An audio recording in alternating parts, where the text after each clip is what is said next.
Well, greetings and salutations, everybody. Welcome to the best damn movie-related show on the planet Earth, the John Campea Show, coming to you from right here on my YouTube channel. I'm, of course, your host, John Campea, and it is an awesome honor and privilege, as it is every day, to have you, our international friends, gather around as we talk about our favorite things in the world, movies, movie news, TV, and streaming, and all sorts of good things. And, of course, we're joined by Kimberly Curran today. Kimberly, how you doing? I'm doing great. Doing awesome And today. sitting right beside her is the, so far, 0 for 2 in the games, but Why are you making that? 1-0 when it comes to bets against me, Mr. Ray Ora. He's going to be in the live chat with you guys there today. Ray, how you doing?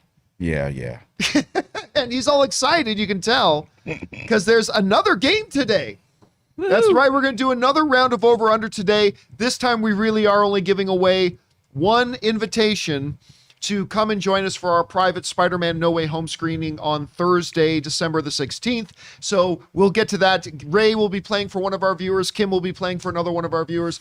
And we'll see which one gets an invitation to our screening. But there is a lot of stuff to talk about here today, guys. And here's how today's show is going to go. As always, we break the show up into two parts. The first half of the show, we take some predetermined topics. Then in the second half of the show, we take your live comments and your questions. If you've got a comment, not a question, but if you've got a comment or a thought or an opinion about one of the topics we're discussing, go ahead and use the super chat feature in the live chat if you are watching this show live with us. Remember, no questions. If you got a question, just go down into the description of this video and you'll see a tip link. Click on that, or you can enter the link in manually at www.streamelements.com/movieblogtv/tip.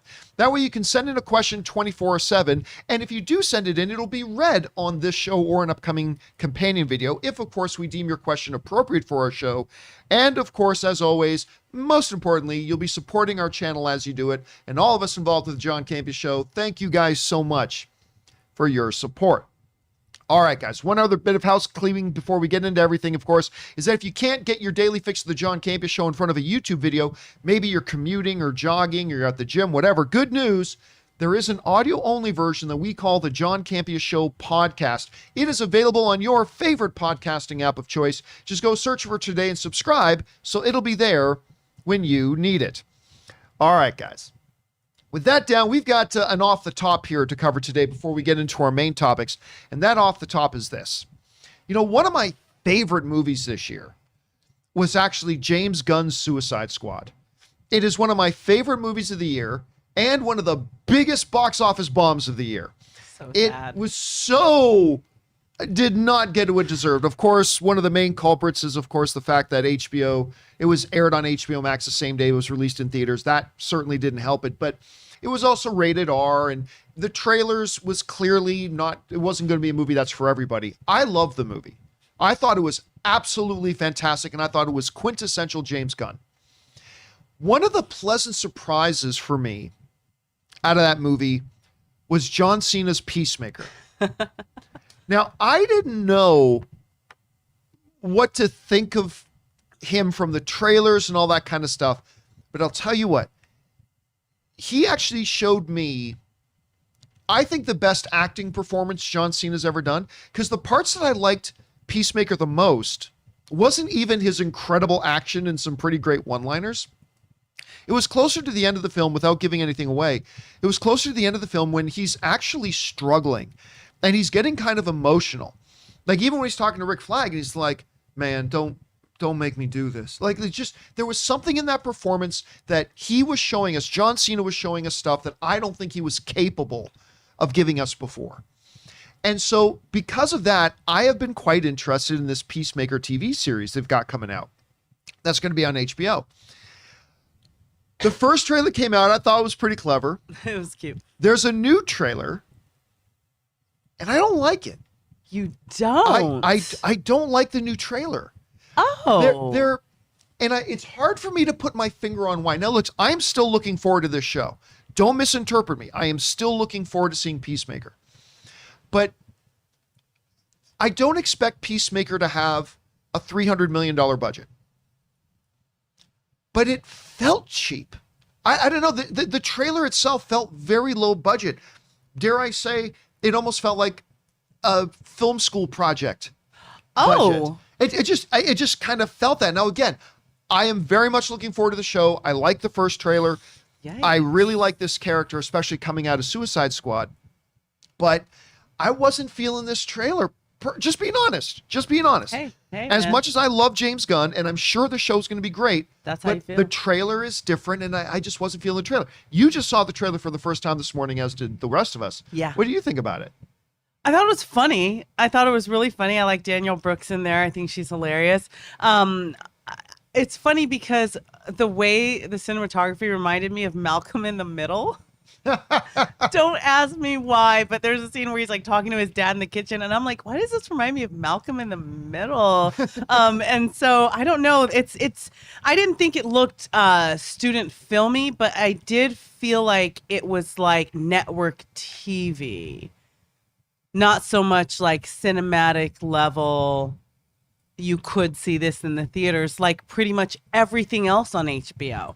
Everything Right. else on HBO has a great quality to it. So there was this network sitcom feel, not to the content, but the look. So I kind of feel you there. But I thought it looked funny. I thought it looked interesting. I didn't think it was like student, like film level. I didn't. I did. That's Yeah, really how you felt. Oh man. So again, we'll see. We'll see. Like I said, I like the first one. I will always give James Gunn the benefit of the doubt.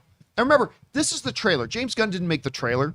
So I'm still excited for the show. I'm just saying, just being honest, that the trailer, this one didn't work for me. Anyway, question is for you guys. Did you have a chance to see the new Peacemaker trailer? Maybe you loved it. Maybe you thought it was okay. Maybe you didn't like it so much. Whatever you guys are feeling about it, jump down into the comment section below and leave us your thoughts. Okay, guys. With that down, let's now move into our main topics here today. And how do we select our main topics on the John Campea Show? It's easy. You see, you guys come up with our main topics. Whenever you guys come across a big topic, issue, or story that you guys feel we really need to cover as a main issue here on the show, just go anytime 24/7 over to www.thejohncampeashow.com/contact. Once you guys get there, you're going to see a form. Fill it out with your topic or question. It's absolutely free. Hit submit, and then maybe, just maybe, you might see your submission featured as a main topic here on the John Campea Show. With that down, Kim, what is our first main topic today? All right, guys, this comes from Michael. He says, I just found out that the 2005 Fantastic Four and its sequel are no longer on Disney Plus, but the 2015 Josh Trank film and a couple of animated shows are still on there. The 2005 cast were my favorite versions of the characters. Why do you think Disney got rid of them? And why do you think all three movies were not removed? All right, thanks a lot for sending that in. Yeah, I mean, in the modern era of comic book movies, kind of the unemployed, quasi-drug addicted uncle of the family that nobody really likes to talk about all that much. Who lives in a van down by the river? It's the Fantastic Four, the first two Fantastic Four movies. Not counting the Corman version, but the big motion picture Fantastic Four films. Those are the ones that in the modern comic book era. I mean, there are other bad comic book movies, but those are the ones nobody really likes to talk about all that much. Not like to talk about all that much. But they are there. And listen, I'll tell you what else. I don't think they're as bad as some people make them out to be. For the time. I think they're bad. Like, I don't think they're very good, but I don't think they're as bad as some people. Like Michael Chiklis as Grim. I know, right? I like Michael Chiklis' thing. Chris Evans as the Human Torch. I mean, come on. It had some And Jessica Alba was like the hottest thing. Oh, yeah. And back then. Still oh, my is. gosh. She still is. But, acting wise, it was like. I've never been able to pronounce the guy's name who plays Mr. Fat. Ian Gourford. I've never known how to pronounce his name. I think the guy's great, though. He even had this little show on CW. It's on CW Seed right now, where he plays like an immortal, where he can't die. He constantly, whenever he gets killed, he just comes back to life. And I cannot remember the name of it. But I saw a few episodes. I thought he was pretty good in that too. But I really like the guy. I think he's good, even though I've never been able to say his name. And I probably so was it Todd Kaepernick say Johan? Oh, it's pronounced Johan. How come it's spelled Iowan? But apparently it's pronounced Johan. Oh, and Ryan Holman and Ryan Lohner in the live chat saying the name of the show is called Forever. So did Axis M said the name of that show was Forever. Anyway, so they had some things going for them. That's just not very good. So we, of course, know that Marvel, Kevin Feige announced at the last Investor Days call that they are going to now be making a Fantastic Four movie, which, of course, no surprise. The only thing anybody's ever been talking about lately then is Jonathan Krasinski and Emily Blunt going to be, oh my gosh, I know. Mr. and Mrs. Reed Richards. And talk about another Toby and Andrew situation. They're both like, no, not interested. No. Yeah, but they're going to be the next Toby and Andrew. Them. I don't actually think John Krasinski and Emily Blunt are going to be in it. I actually believe them on that one, but I think they would be great in it. But there's the issue of the original two movies. They have been on Disney Plus, and then suddenly they weren't. Thanos snapped, disappeared, gone, quietly shuffled out in the middle of the night like the KGB agents coming to get with the the capitalistic sympathizers, taking them away in the middle of the night. Oh my gosh. That's what happened here. And where'd they go? And why are they getting rid of those two movies but not the Josh Trank one? Again, another one that I don't think overall is very good, but is better than some people think. Like, as a matter of fact, I remember when I went to go see the first press screening at the Fox slot. Mm-hmm. I remember I was sitting beside Christian Harloff, and we're watching it. And after the first act, we're still getting near the end of the first act of the film, because we had all heard how bad the movie was already. Aww. We had all heard it was terrible. So we're sitting in the Fox slot and watching this movie, and we're getting close to the end of the first act, and Christian Harloff and I turn to each other and we're like, this isn't that bad. This is actually pretty good. Of course, then it went way downhill after that. But why would they Thanos snap away those two Fantastic Four movies, but leave this one up? And there's a lot of conspiracy theories. Even some of the news outlets I'm reading going, it's unknown why Disney. No, it is known why they took them down. It's very simple. Actually, first, let's go over to this.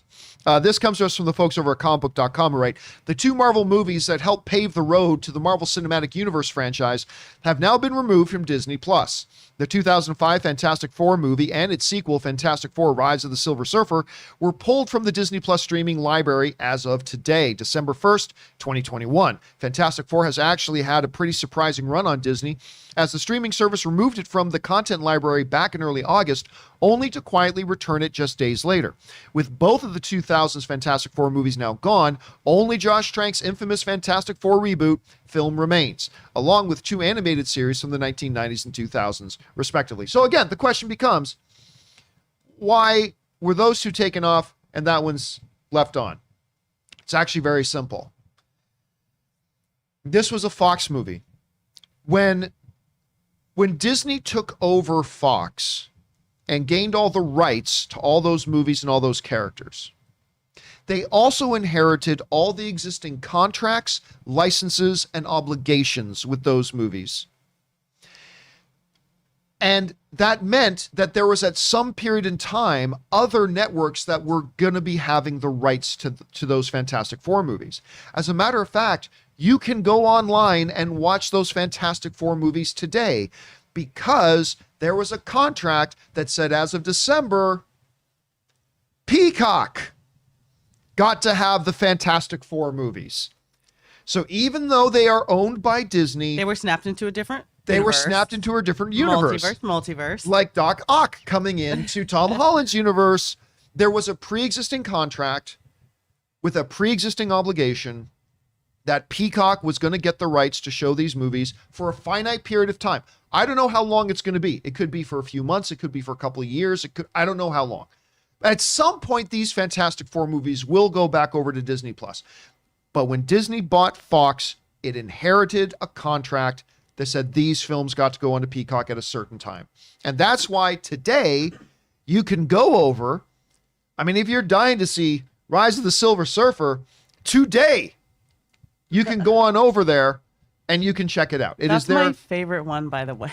Out of the two out of all time. I love Rise of the Silver Surfer. Why not? I really didn't like it. I'm not ashamed. Wasn't that the one where really liked Mr. it. Fantastic got drunk and was dancing in the club? And that was one of the worst scenes in comic book movie history. That ranks right up there with the Daredevil teeter-totter scene with Jennifer Garner. I mean, I don't know. So anyway, yes. For everybody who's been asking, Why did they suddenly disappear? It was a contract issue, and they are online right now over on Peacock for a finite period of time. How long, we don't know right now, but at some point they'll be back on Disney Plus. But if you really itch it to join up with Kim and watch Fantastic Four Rise of the Silver Surfer, you got an out. You can go over to Peacock. Anyway, guys, have you been feeling the loss of those two Fantastic Four movies on Disney Plus? Yes, no, whatever. Whatever you guys are feeling, jump down into the comment section below and let us know your thoughts. All right, guys. With that down, let's move on to main topic number 2. Kim, what is our second main topic today? All right, guys, this is from Chadwick Shreves. He says, "Good morning, John and crew. My second most anticipated movie of the year is West Side Story, mainly because of the GOAT, Steven Spielberg, is directing. Yep. But I just recently discovered the very serious and damning allegations against Ansel Elgort, and I already see a lot of backlash against 20th Century Studios for not addressing or putting him in the film in the first place. Do you think this backlash is going to doom West Side Story from reaching its potential at the box office?" All right, thanks a lot for saying that in, man. Now, look, you guys know I don't care about, nor do we ever discuss TMZ bullshit like this, except for when it could have or does have a direct impact on the movies we're about to see. Yeah. Could see or not see. And this is a question that, unfortunately, is directly connected to a movie that is here right now and could affect how that movie performs. And so because of that, we will address this.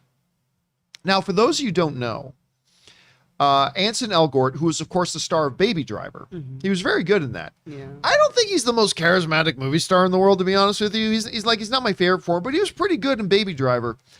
And, of course, he landed the K-list, and if Steven Spielberg picks you to be the lead in his movie, that says something, right?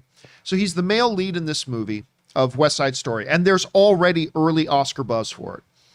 Like some people are thinking this could be this, Licorice Pizza, a couple of other, Dune could be front runners for Best Picture kind of stuff. And a lot of people are saying this West Side Story is better than the original West Side Story. What I'm hearing. That That's won crazy. 10 Academy Awards. But there is this elephant in the room of Ansel Elgort. And so a lot of people are even asking, wait a minute, what is this controversy? What's going on? Okay. Here's the basic situation. Back in 2014, so a little over 7 years ago, Ansel Elgort was 20, and he was dating a girl a little more than 2.5 years younger than him. She was 17 and change. And they did what young couples do, and they had sex. Now, sometime later, the girl, who only, I think, identified herself as Gabby on Twitter, put up on social media an account alleging that Ansel Elgort had sexually assaulted her. That's what this controversy is surrounding. Now, before we go any further with this discussion, because I'll be straight up honest with you, I don't even want to talk about this. Because there's nothing I can say that is either adequately well-informed or won't piss somebody off that it's my opinion. But it is relevant to an Oscar-running favorite movie we have right now and how it might perform, so I will give my opinion. But before I do, let me say this. I am a guy. Okay? I'm a dude. I'm a 6 feet tall, 220-pound dude. I have never once struggled, other than as a child, but that's another issue for another time. But I have never in my teenage or grown-up life had to have faced this type of situation that an unacceptable number of women in our culture have had to face. So I'm speaking from an ill-informed perspective as a dude. Let me just say that up front, okay? That being said, let's go over and read what was actually said here, okay? Let's just go over here. This is from the Today Show's website that wrote. So what happened, this is the girl explaining her perception of things. So when it happened, instead of asking me if I wanted to stop having sex, Knowing it was my first time and I was sobbing in pain, I didn't want to do it. The only words that came out of his mouth were, "We need to break you in." I wasn't there in that moment mentally, she wrote. I disassociated myself and just felt like my mind was gone. I was in shock. I couldn't leave. I was only 5'2" and 98 pounds. He made me think this was how sex was supposed to be. I was so young and he knew that. Her post that went viral has since gone private. So that post was taken down. Now, again, this is describing events for something that happened over 7 years ago when he was 20 and dating a girl who was like 2.5 years younger than him. Let me tell you why I struggle with this. I struggle with this because you're a fucking idiot if you don't know that we live in a society where for a very, very, very long time, women were just free game. Mm-hmm. And there was consequence free for men usually for a long time. That's the way it's been. We're starting to see that change. But at the same time, I feel a little conflicted about this because, Kim, you and I were talking a little bit before we started the show today about this and what a struggle this is. As a guy, mm-hmm. what we are taught and what fathers should teach their sons mm-hmm. is that no means no. Absolutely. Yeah. Right? That is what we are taught if we've had good parenting.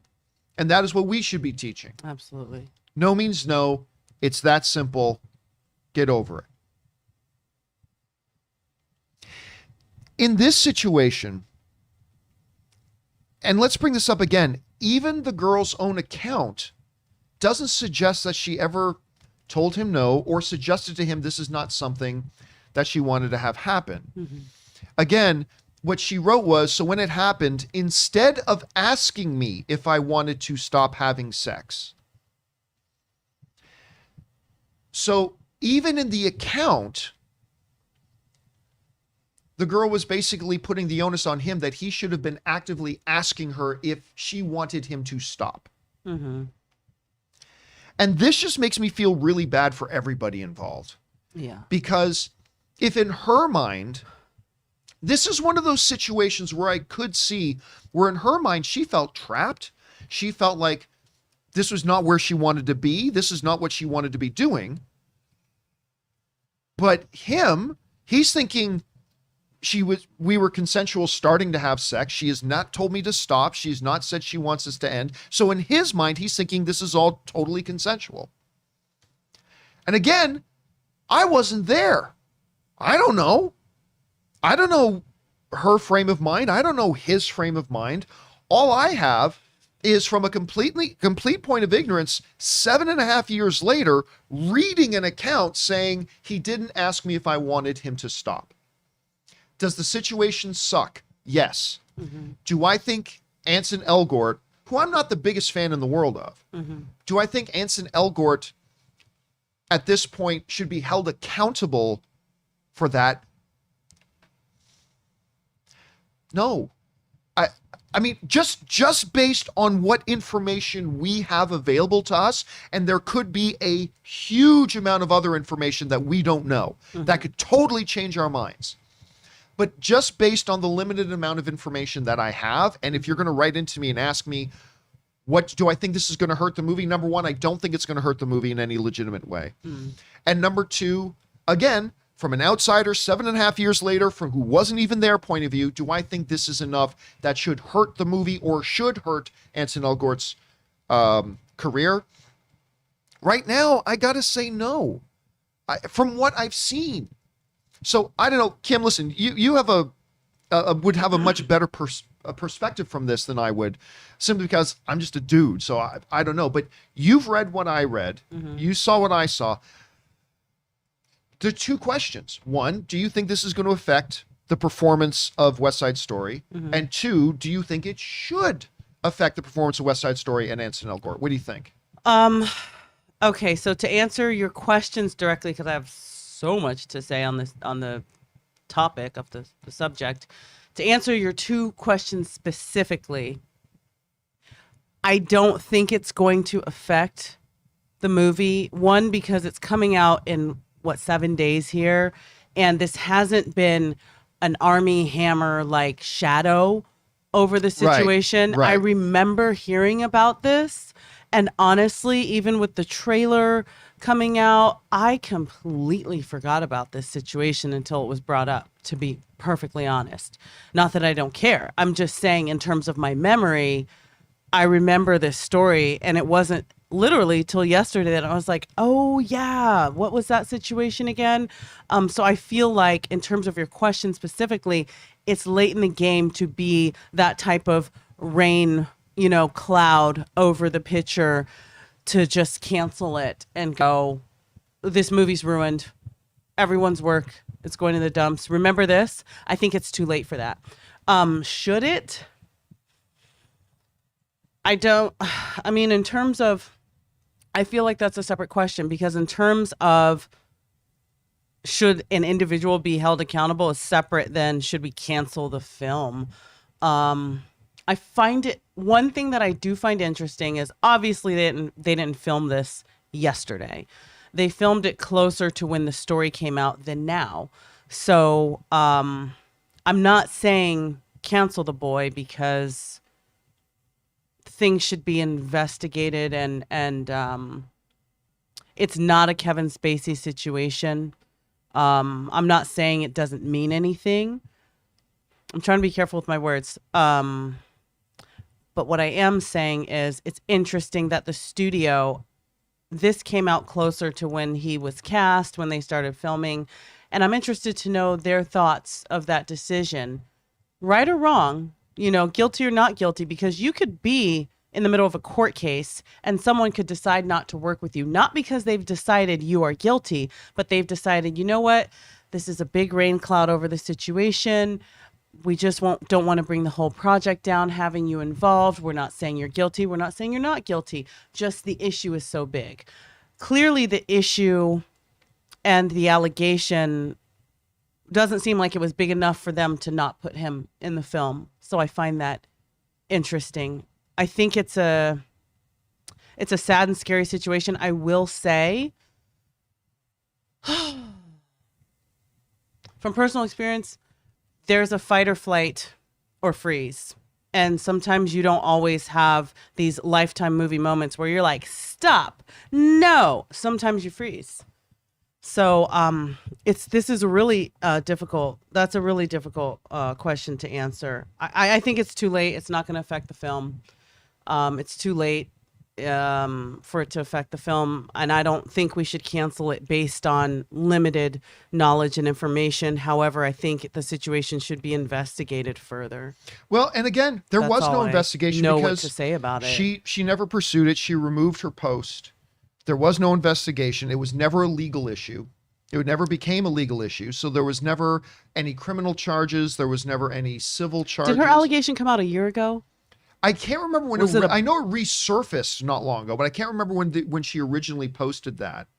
But there hadn't been anything since. And like, again, this isn't like you were pointing out, this wasn't like the Kevin Spacey situation or the Army Hammer situation where there were multiple allegations, legal action, witnesses, investigations, statements, evidence, videos, actual, with Army Hammer, you've got print screens and stuff like that. I mean, I haven't been verified, but I'm just saying, in terms of having more information and more proof or allegations or more people coming forward or more statements or an ongoing investigation, in terms of the situation at hand, it had not matured to the degree that a studio would say, we've got to recast you. I'm so sorry. This just isn't going to work out. Now, I mean, this changes though. If all of a sudden 4 or 5 more women come forward to say, that's a different story. Then that changes the story. That's a different story. But that's not the story that we have right now. Or if she comes out and says, I have this video.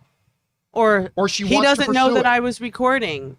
Or, if the statute of limitations is still open and she goes and she decides, you know what, I didn't have the courage then. I have found the courage now. I'm going to pursue an investigation. Then the situation is different. It's not less important. I'm not by any means saying this is less important. I'm just answering the question of the optics and in terms of the film. The situation is very serious, but the film is moving forward. It's coming out in a few days. It's too late for it to get, quote canceled as things are happening. But let me ask you this question. This is the question I put to everybody watching. Based on the information we have, if you're a studio exec, and this is where really the rubber hits the road. If you're a studio exec, and I ask everybody this, and you find out about this, you're about to cast, your studio's about to cast Ansel Elgort, and then this comes up, based on the information at hand, is that enough for you to say, no, this guy can't be in our movie? And right now, to be honest with you, I think it should be. See, and I personally don't think it is, but I could have my mind changed depending on, but just based on the information that 7 years later, a girl said something and she didn't even claim that she told him to stop, or that she let him know that this was not consensual. She never let him know that it wasn't consensual. And then she herself took it down. Is that enough for me to say, stop right there, we can't hire this guy in this movie? I don't know that that's enough. I don't know. But again, I don't feel strongly about it. So maybe, listen, we need to move on either way. Yeah. The question is for you guys, though. So much to say. There's so much to unpack there. And it's important to understand there's so much we don't know. But the question is for you guys. If you're a studio exec and you're about to cast him in a movie, and the information that we have available comes across your desk, is that enough for you to say, this guy shouldn't be in our movie? Or is it enough for you to say, there's not enough information for us to not put this guy in a movie? I don't know. How do you guys feel it? I admit it's a completely touchy one. Jump on down into the comment section below and let us know your thoughts. All right, guys. With that down, let's move into main topic number 3. Kim, what is our third main topic today? All right, guys, this is coming from Christian T. Hey, John and crew. I just started watching the show around a week ago, and I'm already hooked. I can't wait for more. Thank you, Christian. My question is, what do you think of the Ant-Man and the Wasp Quantumania stunt team shirts? I have a feeling this movie will have a very different tone than the previous 2 Ant-Man movies. Maybe Scott will bite the dust this time. Thanks so much for pushing out content every day. All right. Thanks a lot for saying that in, Christian. And we're glad that you're watching the show with us. Yeah, okay. So look. I'm excited about Ant-Man and the Wasp Quantumania for a number of reasons. Number one, I am a fan of the first 2 Ant-Man movies, particularly the first one. Like, I love the first Ant-Man movie. I quite enjoyed the second one. Not quite as much, but I still quite enjoyed it. So I'm very much looking forward to third. Peyton Reed coming back to direct the third one. Very excited about it. Then, of course, we got excited about it, finding out that Kang the Conqueror was going to be the villain of the film. So that was exciting. Then got even more excited to find out Jonathan Majors is playing Kang the Conqueror. Loved him in Lovecraft Country. Didn't like him so much. Well, I didn't like anything about The Harder They Fall. That movie sucks. Even though it has an amazing cast, movie sucks. Anyway, it's different. Everybody loves it. Everybody loves that movie. I think it's different. One of the worst films of the year. But at any rate, very excited to find out Jonathan Majors was going to be in it. Got even more excited after I saw Jonathan Majors in Loki. And how he kind of handled that variant of Kang. And so going to be really interesting to see. The one thing I thought for sure that we were not going to see was Kang done up in that idiotic garbage bag body cover with some pink metal costume that we see him in the... I'm sorry. He is one of the worst designed villains in comic books. He looks grand. He looks like he's wearing a garbage bag over his body with a helmet on. That's what he looks like. He's wearing a big, giant green garbage bag. Anyway, I've never been a fan of the look of Kang, even though Kang is a really, really cool character. I've never been a fan of the design of Kang. Then again, I love Black Lightning, but I thought that was the worst superhero costume in television. At any rate, I'm not a big fan of this costume. So I never thought for a second that once we get Kang in Ant-Man, that he would actually look like that. Marvel has been great at capturing the spirit of a hero while making sure that the costumes look appropriate for the screen. You know, they get as close to the comic book iterations of them as they can, but they change what they must. So, hence the joke in Hawkeye episode 3 about we don't see Clint wearing the big eye tips with a giant H on his forehead. Branding. Because Marvel knows that would look stupid in a live action environment. It would look dumb. So I never thought they would make Kang look like this. Well, I think they are going to make him look like this now, because here's what happened. As Ant-Man and the Wasp was wrapping, they gave out some t-shirts to their stunt team. And there was some kind of logo from the movie on the shirt. And so one of the guys who was on the stunt team posted this picture of Ant-Man and the Wasp stunt team 2021, right? And first of all, you notice that great image of a broken Ant-Man mask, kind of reminiscent of the broken Captain America shield that they've used in several other things, right? But as you start to get a little bit closer, you start to see something in the reflection of the helmet. And as you get even closer, that's him. That's Kang. And it looks like, it kind of looks like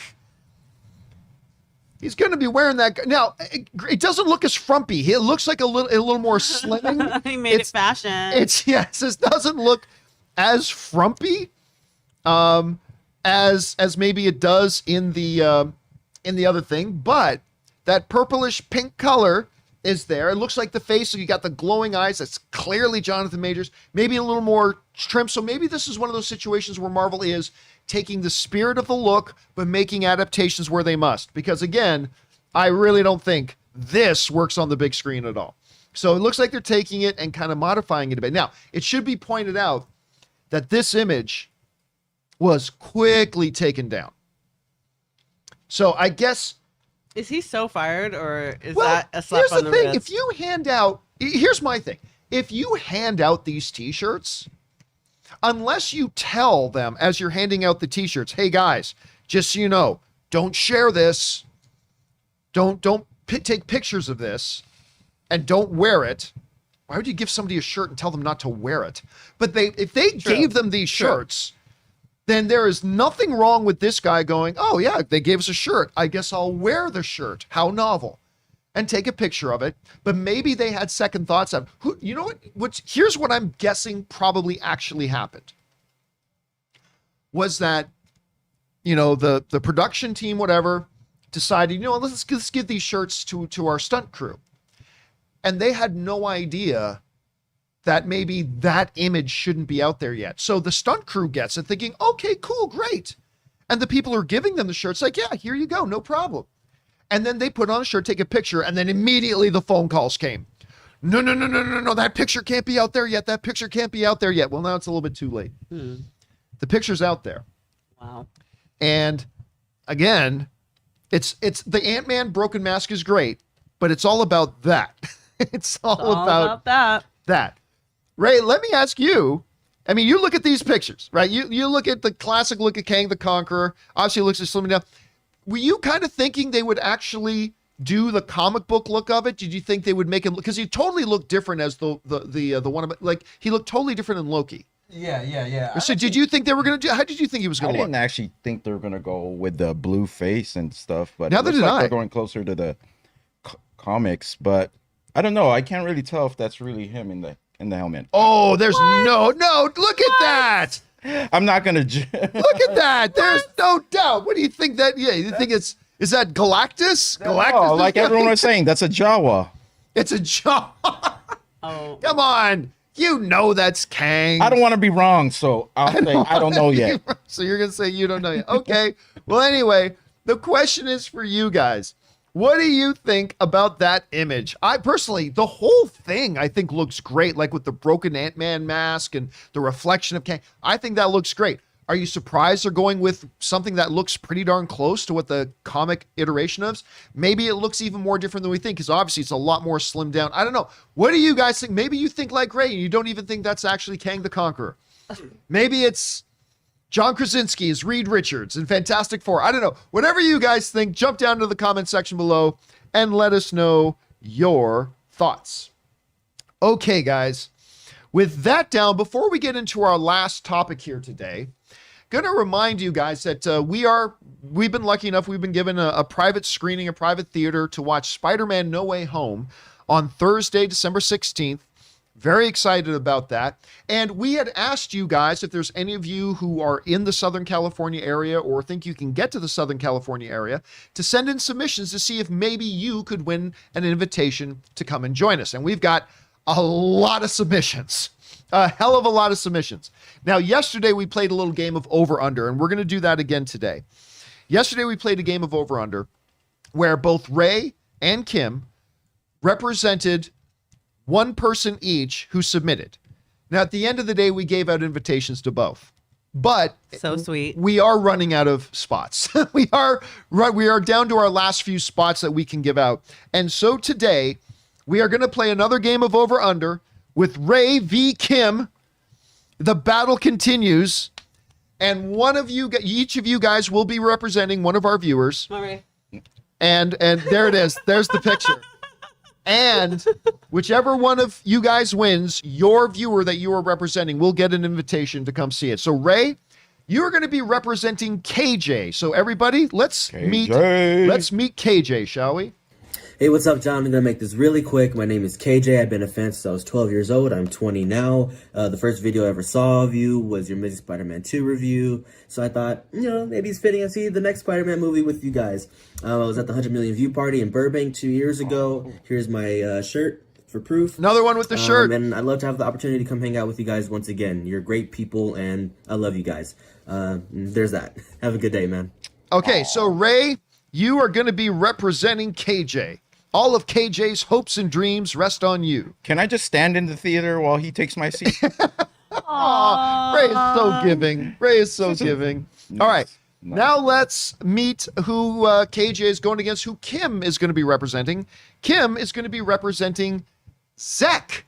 I think that's how I pronounce his name, Zek. All right, so here's the submission from Zek. Hi, John. I wrote a song, but there's no music video. Hey John, I really want to let you know that I've been watching you and your self-titled show for a long time, and I want to be a guy to hang out with you guys watching No Way Home. And maybe this is a bit too much, but I really need to grab your attention. I never watch a film on opening night, so I wish that I could do it out on Riverside. 30 seconds really ain't that long. Wish that I could write a full-fledged song, but I do have to ask if it'll be alright to bring my friend or my dad, cause I don't have a ride. It's the ending that kills me. The ending that says, can I bring my friend or my dad because I don't have a ride? I just want to point out that the chat is already capitalizing. Rest in peace, KJ. Oh, come on. Believe in Ray. No. When Ray don't believe in Ray. All right. Here we go. We are going back to the game of over-under. Again, here's how this works. We're making a slight change from yesterday. Okay. I'm going to give you a scenario and a number. You have to tell me if the actual number is over the number I gave or under the number I gave. And we're going to do it a little bit different. This time, instead of me asking each one of you individually, I'm going to say what the over-under number is, and then I'm going to count down from 3. And at the end of 3, you have to raise a hand. If you raise a hand with the toy, so hold up your toys, guys. Okay, so Kim's got what is that, a Harley Quinn pop? Yes. And Ray's got his Dragon Ball figure? Yep. All right, so if you hold up your hand with the toy in your hand, that means you're taking the over. If you hold up your hand without a toy in your hand, that means you're taking the under. So you're going to be answering at the same time. All right? Okay. Here we go. Let's get started with the first question. And our first question is this. Number of Academy Awards, let me try that again. Number of Academy Award nominations that Sylvester Stallone has. Over or under 2.5. The number of Academy Award nominations that Sylvester Stallone has, over or under 2.5. Remember, raise your hand with the toy. If it's over, raise your hand empty. If it's under, 3, 2, 1. Okay, Ray is taking under 2.5. Kim is taking over 2.5. Let's take a look. The answer is over. Stallone has been nominated for Best Actor for Rocky 1, Best Supporting Actor for Creed, and a Best Screenplay nomination for Rocky 1. So, Kim races into the lead. You felt good about you guys both put up your hands early. Like, you guys were both confident in your answers. John, I would need you to... I'm fighting for my kid, yo. I need you to mod the chat for me for the rest of the show. Oh, yeah. Don't forget. Don't be a bully. Don't be looking at that. Okay, we're ready. Let's go into I'm question not number 2. Kim is up 1-0. Here we go. Of course she is. The next question is this. As Over you- under. Okay. Here we go. How much the 2015 movie 50 Shades of Grey made at the box office? How much did the first 50 Shades of Grey movie in 2015 make at the box office? Over or under $640 million? Going in 3, 2, 1. Okay, Kim is taking the over $640 million. Ray is taking under $640 million. Let's jump over and take a look here. The answer is, if I can get it to come up on the screen. Nope, it's not coming up on screen. Give me a second as the tension mounts. The answer is Kim's taking over. Ray's taking under. The answer is under. The first, Ray ties it up. Ray soaks in the glory. He's weeping with joy. Here it is. Get this number though. The first 50 Shades movie made $569 million. The second film made $381 million. The final film made $371 million. Overall, the 50 Shades series made over $1.3 billion. And altogether, all 3 movies collectively only cost $150 million to make. So I knew the number was high. That's why I was confident. Yep. So say what you want about 50 Shades, man. A lot of horny moms out there. It made a lot of cash. Okay, getting ready here. Going on to question number 3. It's all tied up. Wait, are we waiting for you to count down to 3? Yeah, wait till I count down to 3. Yeah, wait till I count Who down are to you, 3. Michael Scott? Are we on 3 One, or 2 going into 3? 1, 2. All right, here we go. Third question. Third question is this. Over or under? The number of movies that Black Adam director Jaume Collet-Serra has directed starring Liam Neeson. Oh my God. So the guy who just directed Dwayne "The Rock" Johnson in Jungle Cruise and is directing him in Black Adam, he has done movies with Liam Neeson. How many Liam Neeson movies has Jaume Collet-Serra directed? Over or under 3.5? 3, 2, 1. Raise your hands. Ray is saying over. Kimberly is saying under 3.5, and the answer is over. Oh my gosh. Ray rushes into the lead. You know, so many times I've been stopped on the street, asked to talk about Jaume Collet. What's his name? Juicy Smollett. You know, one of the most important, Juicy Smollett. Justice for Juicy.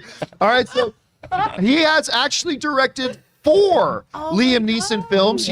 He directed Unknown, Nonstop, Run All Night, and The Commuter were all directed by Collet-Serra. So Ray has rushed into the lead here. Oh my God. As Now we I'm head going to wake up. Now I'm going to wake up as in we my bed. head into our 4th question. All right, here's our 4th question. And the 4th question is, over or under?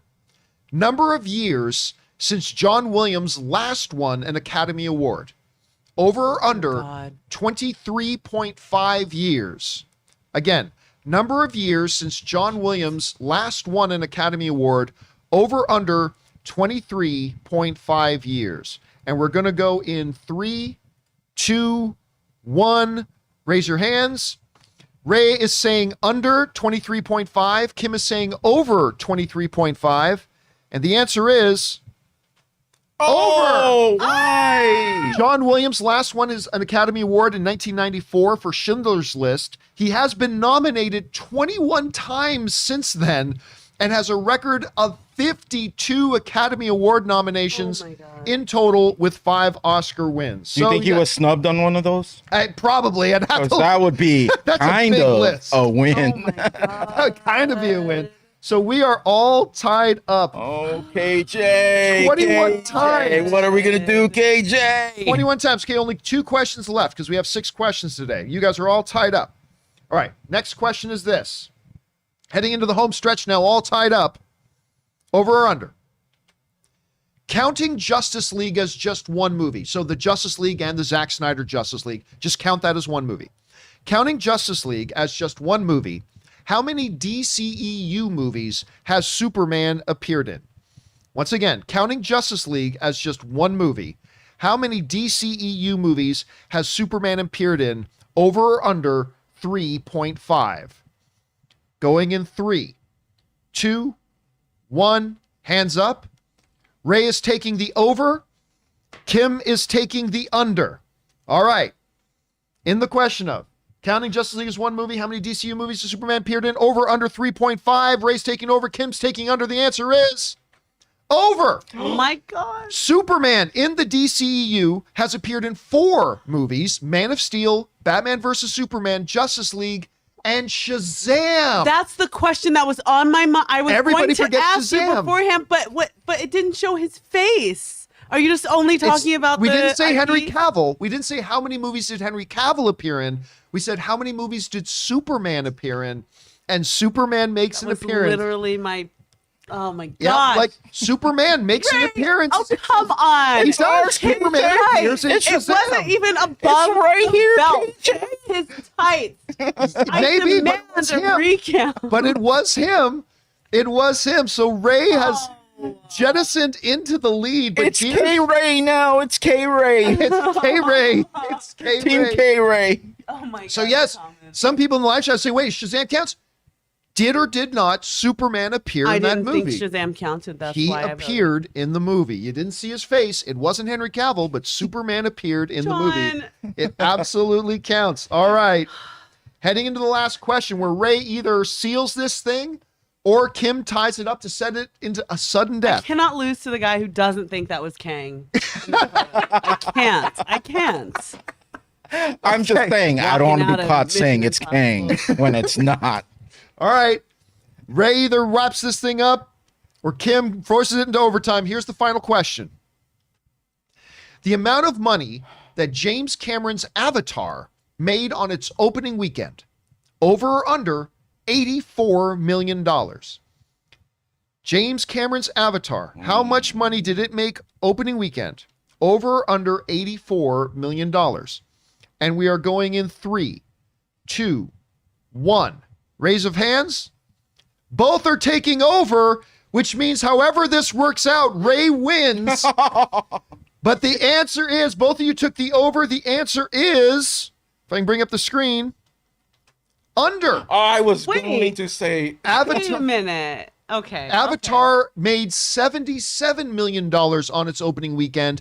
It is currently, though, the all-time #1 movie at the box office. So even though Avatar is the all-time #1 box office movie, it only opened to $77 million.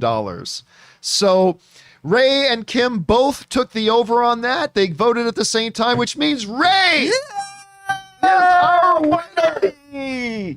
Ray wins. See, you should believe in yourself. Why do I feel terrible that Oh So my God. Ray, congratulations. Ray has won his Hey, Ray. first heads up. Hey, Ray. His first heads up match against Kim. He wins.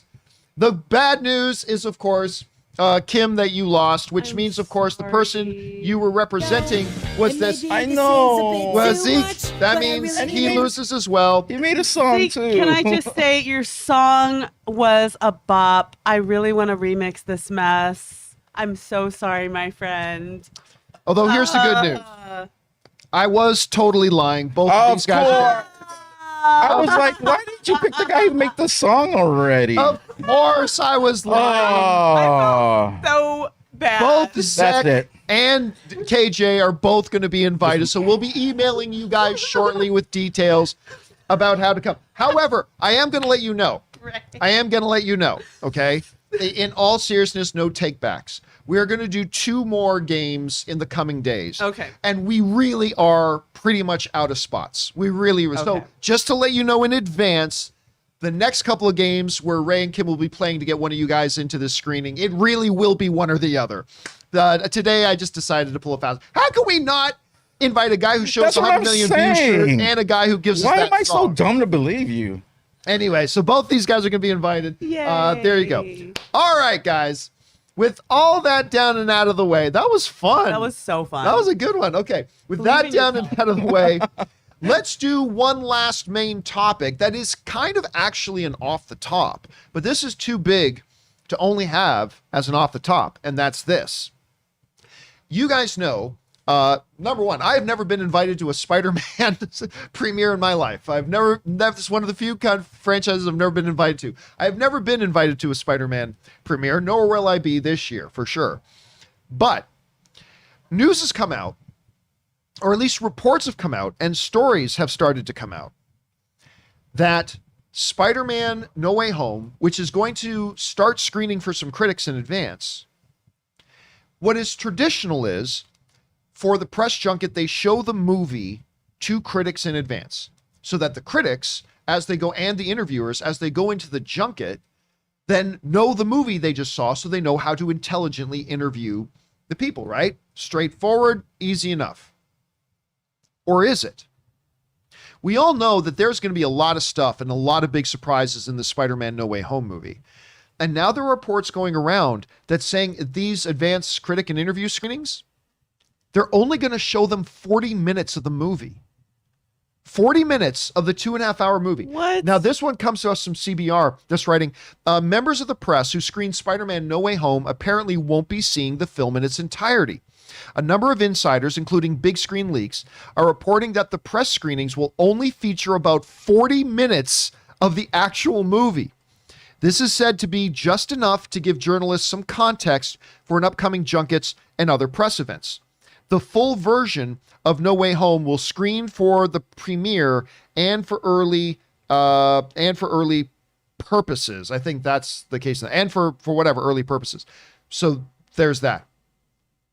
That's the word going. And then, of course, we see the Big Screen Leaks verified Twitter account saying the press won't be seeing all of Spider-Man No Way Home tomorrow. The full movie won't be screened for the first time until the premiere actually happens. And that's like not for another week or so, or more than another week from now. So I think, Kim, you were asking me when this came up, you asked me, have they done this before? Yeah. I have never heard of this being done before. So weird. In the 14 years I've been doing this, I have never heard of this being done. Now, before we go too deep into the conversation of this, I do want to point something out. I did write to a contact at Disney and ask if this report was true. And the person at Disney wrote back to me exactly what I should have known they were going to write back to me. Dude, we're not the ones working on Spider-Man No Way Home. That's Sony. So we have no idea. We have no idea if that's true or not. That's right. Now, I'm sure some people at Disney know if it's true, but the publicists there at Disney, they're like, we don't know. Like, we're not the one publicizing this movie. This is Sony. So I wrote to a rep at Sony, haven't heard anything back. But I did hear back from Disney. They just said they don't know if this is true. So this would be a first. Very interesting. This would be a first, as far as I know, that they are actually releasing a screening for the critics to come and see, for journalists to come and see, but at the same time only showing the part of it. The only other time I saw something that was even close to this was it was before Guardians of the Galaxy came out. And it made sense because nobody had ever heard of Guardians of the Galaxy. It was the first real big gamble that Marvel had taken. And so Marvel held this big event in Hollywood where they packed out, I think it was the El Capitan Theater, and invited fans to come and see, I think it was 15 minutes of Guardians of the Galaxy. And I got to go and be a part of that. And it was a really good marketing move because all of a sudden everybody was talking about Guardians of the Galaxy because the 15 minutes they showed us was amazing. It got buzz going, all that kind of stuff. But that's the only other time I can even remember something close to this. Because even then, when the press screenings happened, they showed the press the whole movie. So what does this mean? It actually means a couple of things. One of the things that it means is this. You know how we've been saying for a while now that there are going to be real surprises in this movie. I'm not talking Andrew Garfield and Tobey Maguire. Everybody's known that for a year. All right. That's not a surprise. Ever since, the reports came out over a year ago that they were in it, like the legitimate reports came out over a year, even though I didn't believe them at the time. And then that Andrew Garfield video in front of the green screen got leaked online. And then everybody's known for a year that they're in it. So I'm not even talking about that. I'm thinking there are going to be surprises that are going to shock the world. Yeah. That are going to shock us. Like surprises that we haven't even thought about. that even in the craziest of theories, you've never even heard people mention or bring up or speculate about. Surprises that will come out so out of left field, it'll knock us on our asses. So I think that is one. And somebody in the live chat, I think it was Soulcraft saying in the live chat, Hugh Jackman confirmed. Hello. Hey, listen, I'm going to tell you what. I ain't taking that off the table. As impossible as I think that Hugh Jackman will ever come back to play Wolverine again, I ain't going to take that off the table. Like, if I had to bet $5, do I think Hugh Jackman's going to be in this movie? No. But would I bet $100 on it? Nope. At this point, I would not. I think everything is on the table. Hell, I ain't even going to say it's impossible that Ben Affleck can't come through as Daredevil.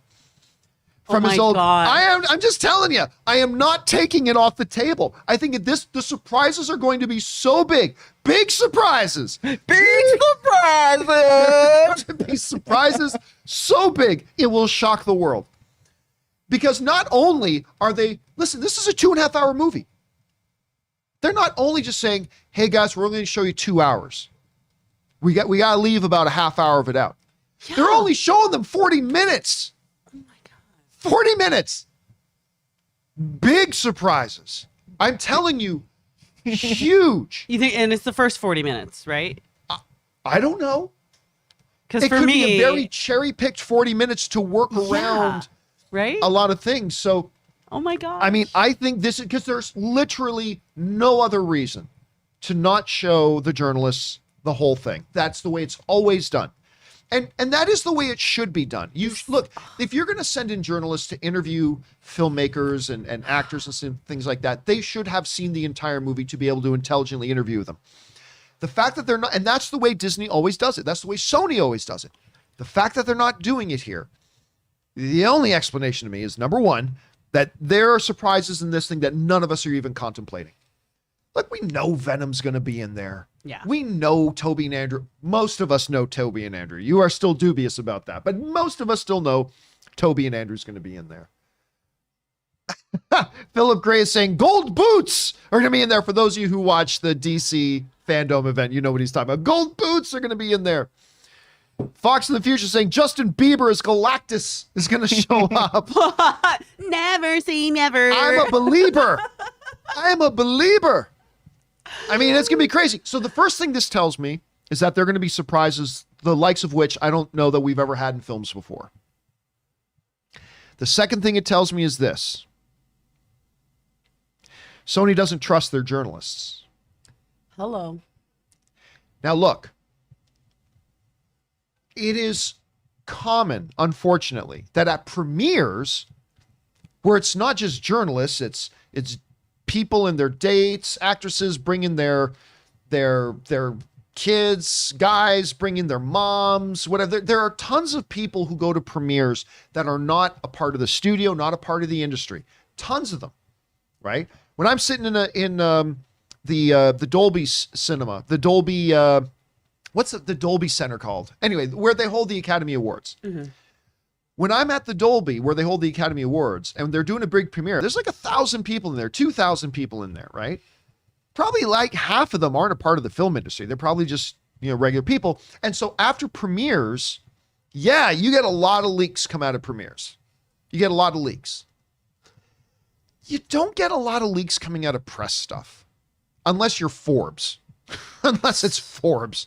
But it ain't, and I love Forbes. I do. I quote Forbes a lot, but they do have their film reviewers have a tendency to drop major spoilers in their reviews. But that being said, it number one tells us there are going to be massive things in there, and number two, it tells us Sony does not trust their critics or their journalists. It's not even for the critics, it's the journalists going to cover this. They don't trust them enough that they'll keep it secret. Or maybe they just feel what we're dropping in this, there's no way they'd be able to keep it a secret. Yep. Like when Ben Affleck comes through as Daredevil. Of course. Nope. And Hugh Jackman comes through as Wolverine. Sure. Indeed. And Christopher Reeve, resurrected from the dead, comes back as Superman. Wow. God bless him. They might just be thinking, look, we trust these journalists, but there's no way they can't let this slip. There's no way they're going to be able to keep this from slipping. I mean, I don't know. Now, again, we should point out here, and this is very, very. Oh, thank you, Fletcher, in the live chat. It's the Dolby Theater. That's what the name of the place is where they hold the Academy Awards. Anyway, it should be pointed out here that this is all coming secondhand. This is coming from CBR, and this is coming from BSL, the Twitter account, and it's coming from a couple of others. So far as I know, Sony has not confirmed this, and we won't know until tomorrow. So maybe they are showing them the entire movie. Maybe they are. But these reports coming out, it does suggest a couple of really big things. Ray, you're laughing. I know you're looking forward to I'm this. just saying, man, that I better not fall asleep because it seems like if this is true, that ending is going to be crazy, right? If it's the first nuts. 40 minutes. You know what I think we should do? I think we should do Leak Watch. I think what we should do tonight is we should load up all the Twitter accounts of all the people I know going to this 40 minutes of screening, and we're just gonna live report on what's on their Twitter feeds. It's going to be called Leak Watch 2021. Ray doesn't Or like I just that go idea. pee Ray, the whole time. because I'm not doing that. Ray, honestly, let me ask you this: what would be the biggest surprise to you? Like, if we found out something in this movie, what would be the biggest surprise to you? Mine is not even big or crazy. It's just that I haven't seen the movie, and a lot of people are saying he's in it. But just Venom.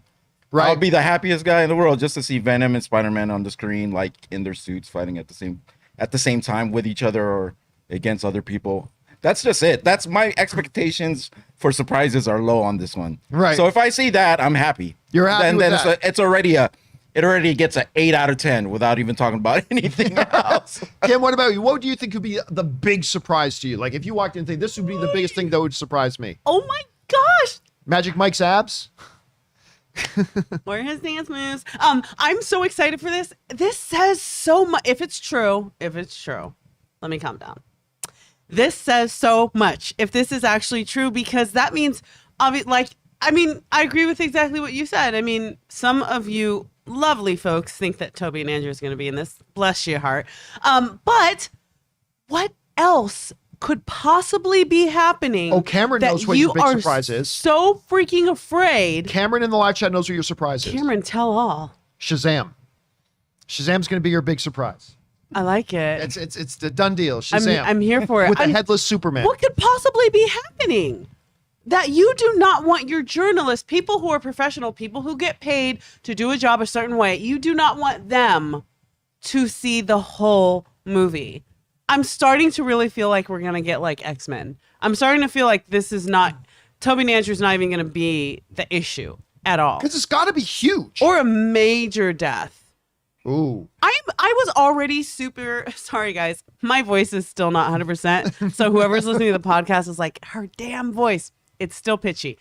I was already super excited about Spider-Man. And now this news makes me just like, I'm 50% more excited. Oh my God. Okay, let me answer that question again. The biggest no chance surprise? Yeah. Miles Morales. Listen, bro. I have been totally, completely in the boat of Sony wants to keep Miles Morales in the animated realm, right? Something as little as if it's true,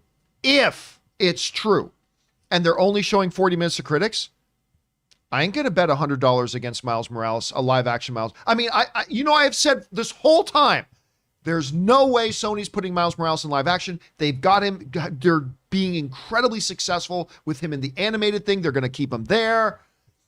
But I'll tell you what, Ray. That would knock me off my seat, literally. I wouldn't bet ketchup on eggs against it. This is one thing I would not bet ketchup on eggs against. I mean, if Spider-Man, what I think is, if Spider-Man goes off and does 3 movies with Sony against all the villains that they have set up in this movie, he's going to need someone to help him, right? I mean, Spider-Man could probably take on all of them on his own, but it would be great to see Miles Morales and him team up for a movie or 2. I mean, who knows? Who knows? Oh my gosh. Oh my gosh. The possibilities are literally endless. They're so endless. If they are taking the extreme, guys, I can already tell that there's probably a lot of you guys watching that are thinking, Well, I mean, what's the big deal if they only show them 40 minutes of film? You don't understand. That's not how it's done. This would be such a break in tradition and how they should do things, and the way Sony believes it should be done. Show the journalists 100% of the movie. That's what they totally always do. This is such a break from that it has to be extreme. It has to be over something extreme. You know what Sony should have done? What's that? Should have only shown 40 minutes of Zookeeper at CinemaCon. That would have been, or maybe even less. Maybe we could have stayed awake through within it. the first 5 minutes, they showed Zookeeper. You were asleep. No. First of all, there's an old man like on the end of the road that I actually had to pass when you told me. And he was you should asleep. go. He was already snoring like, and I fall asleep for 1 second. And John taps me and goes, "Hey, Ray, you're falling asleep." So I decided to leave because I didn't want to be disrespectful. But as I was going out of the row, the old man's right here. He's going, Dude, seriously? I was like, it was the first year I brought Ray with me to CinemaCon, right? And we're in this theater with all these movie executives and the theater owners and stuff like that.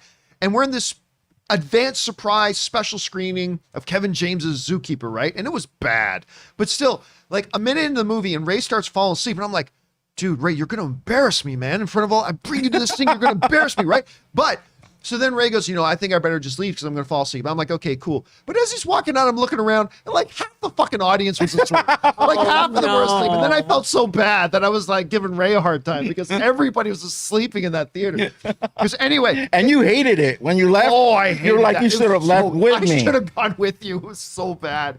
Anyway, guys, question is for you. What do you think about this? Now, first of all, we may find out tomorrow that this was not true at all, that they did actually show the whole movie to people. So, I mean, you got to keep that in mind. But if it's true, and they only show them 40 minutes, which is so breaking with the norm, it's got to be for something big. What do you guys think about this? Jump into the comment section below and let us know your thoughts. All right, guys. With that down, there was one more thing, main topic here that we didn't get around to. It's also involving our good friendly neighborhood Spider-Man. So, Kim, what is our fourth main topic today? All right, guys. Our fourth main topic comes from Rob Maloney. Hi, John, Ray, and Kim. Just saw the Sony released some incredible character posters for Spider-Man No Way Home of Electro, Goblin, and Doc Ock. They give us our best look at these guys yet, but I have a question. Despite sorta appearing on both trailers and now this character poster, does anyone else find it odd that we haven't seen Willem Dafoe's face? Do you think there could be something to that, or is it nothing? Thanks. All right, thanks a lot for saying that in, man. And yes, some brand new character posters, some great character posters, So actually. good. Giving us our first really good look at a couple of these guys, especially Jamie Foxx. For Spider-Man No Way Home has come out, but you're right, these posters, while they look great, and because it's each one of the villains staring down Spider-Man's shoulder. You see the side of Spider-Man's head and his shoulder in them, right? Let's take a quick look at these. So one of them here, the Doc Ock one, which first of all, how great does Alfred Molina look? The site that I get the posters from just dropped new ones of those without Spider-Man in it. Can you Yeah. Okay, well actually that's fine. But it's the same ones, Yeah, basically? it's the same Okay, ones. They so- just have him out of it, so it's more of a So shot of it's the kind of sunlight. cool showing them staring him down. This is the best look at Alfred Molina, who I love, as Doc Ock looking at them. And then of course we got our first best look at Jamie Foxx. Yeah. Who I don't want to run into that guy. Yeah, man. He Look at the rage and the he's anger. mad. He's mad Mike at him for Tyson something. as Electro. Mike Tyson as Electro. That is some dude. He's got a Tony Stark arc reactor there, I guess, of some kind. Yeah, I But totally don't have to guess anymore on that. yeah, I mean that looks great, right? So everybody's looking at these like these are great. But the one you brought up that does raise some questions is this.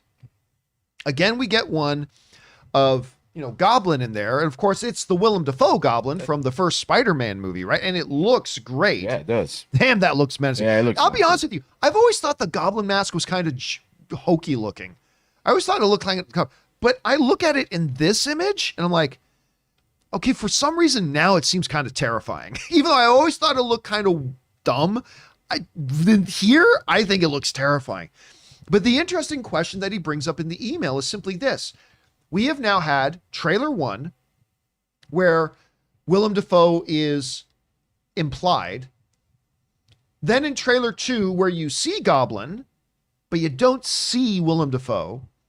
And now we even have a character poster of him, and we still have not seen Willem Dafoe. Now, granted, Electro doesn't have a full face covering mask. So, okay, we see him. Doc Ock doesn't have a full face covering mask. So we see him. And Goblin does have one. So maybe that's the simple explanation. Or is there more to it than that? Are we simply being led to believe that it's Willem Dafoe? And I don't think that's a crazy question. Now, look, bottom line, just to be clear, I think that is Willem Dafoe. Obviously, they're using his voice in. We've heard his voice in there, right? So we know Willem Dafoe is at least involved in this film.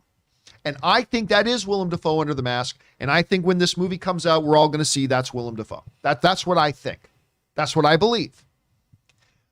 But is it crazy to think that we've now had 2 trailers not seeing him? They've even teased his voice but not shown him. And now we even have a character poster and they still haven't shown them.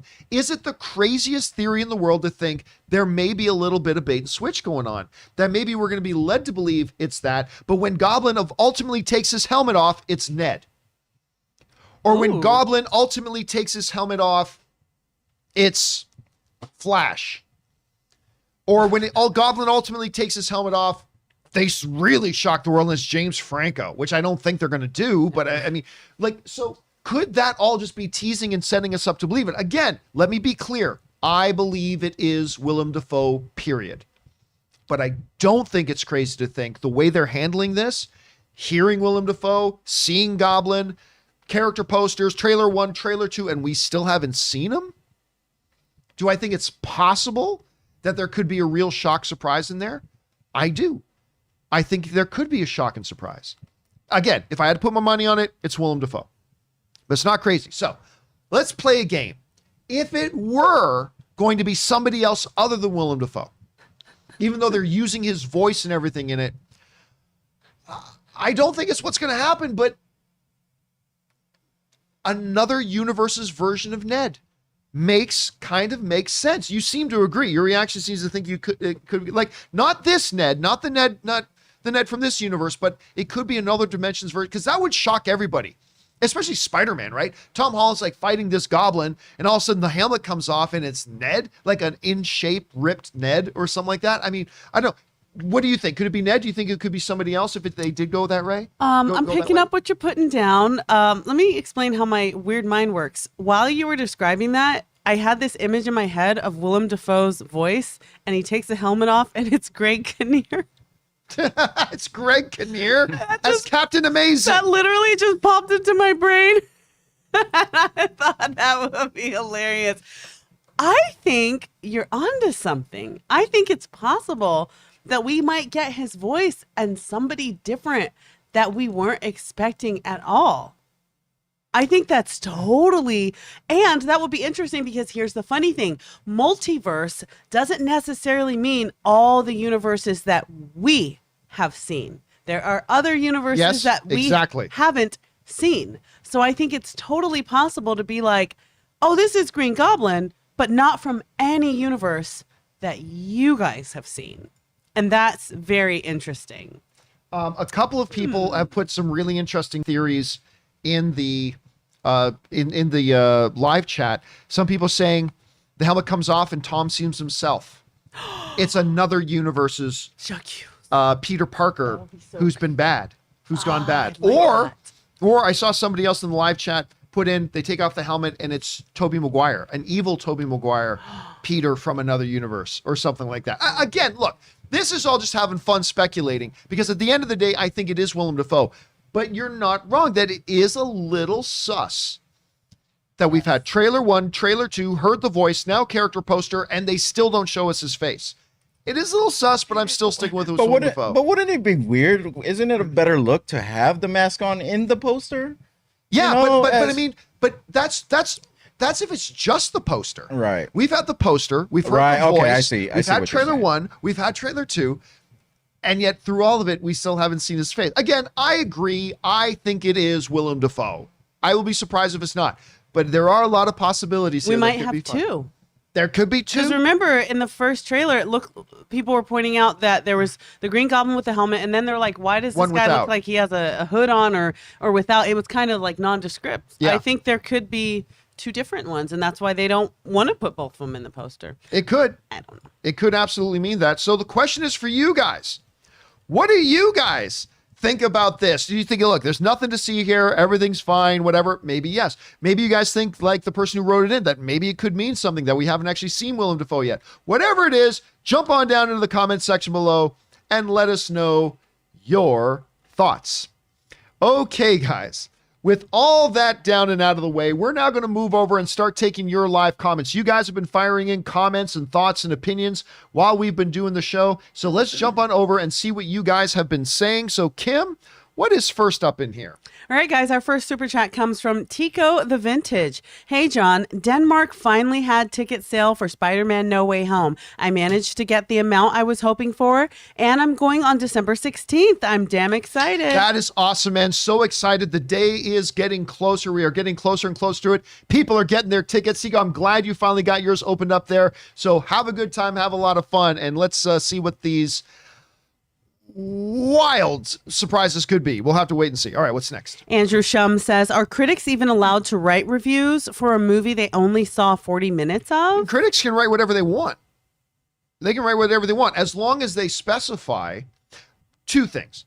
As long as there's not an embargo, okay, as long as they're not made aware of an embargo, and as long as they specify, hey guys, what I'm about to write and the impressions I'm about to give are only based on 40 minutes of the movie. Like, there was a big topic, I can't remember which TV show it was for.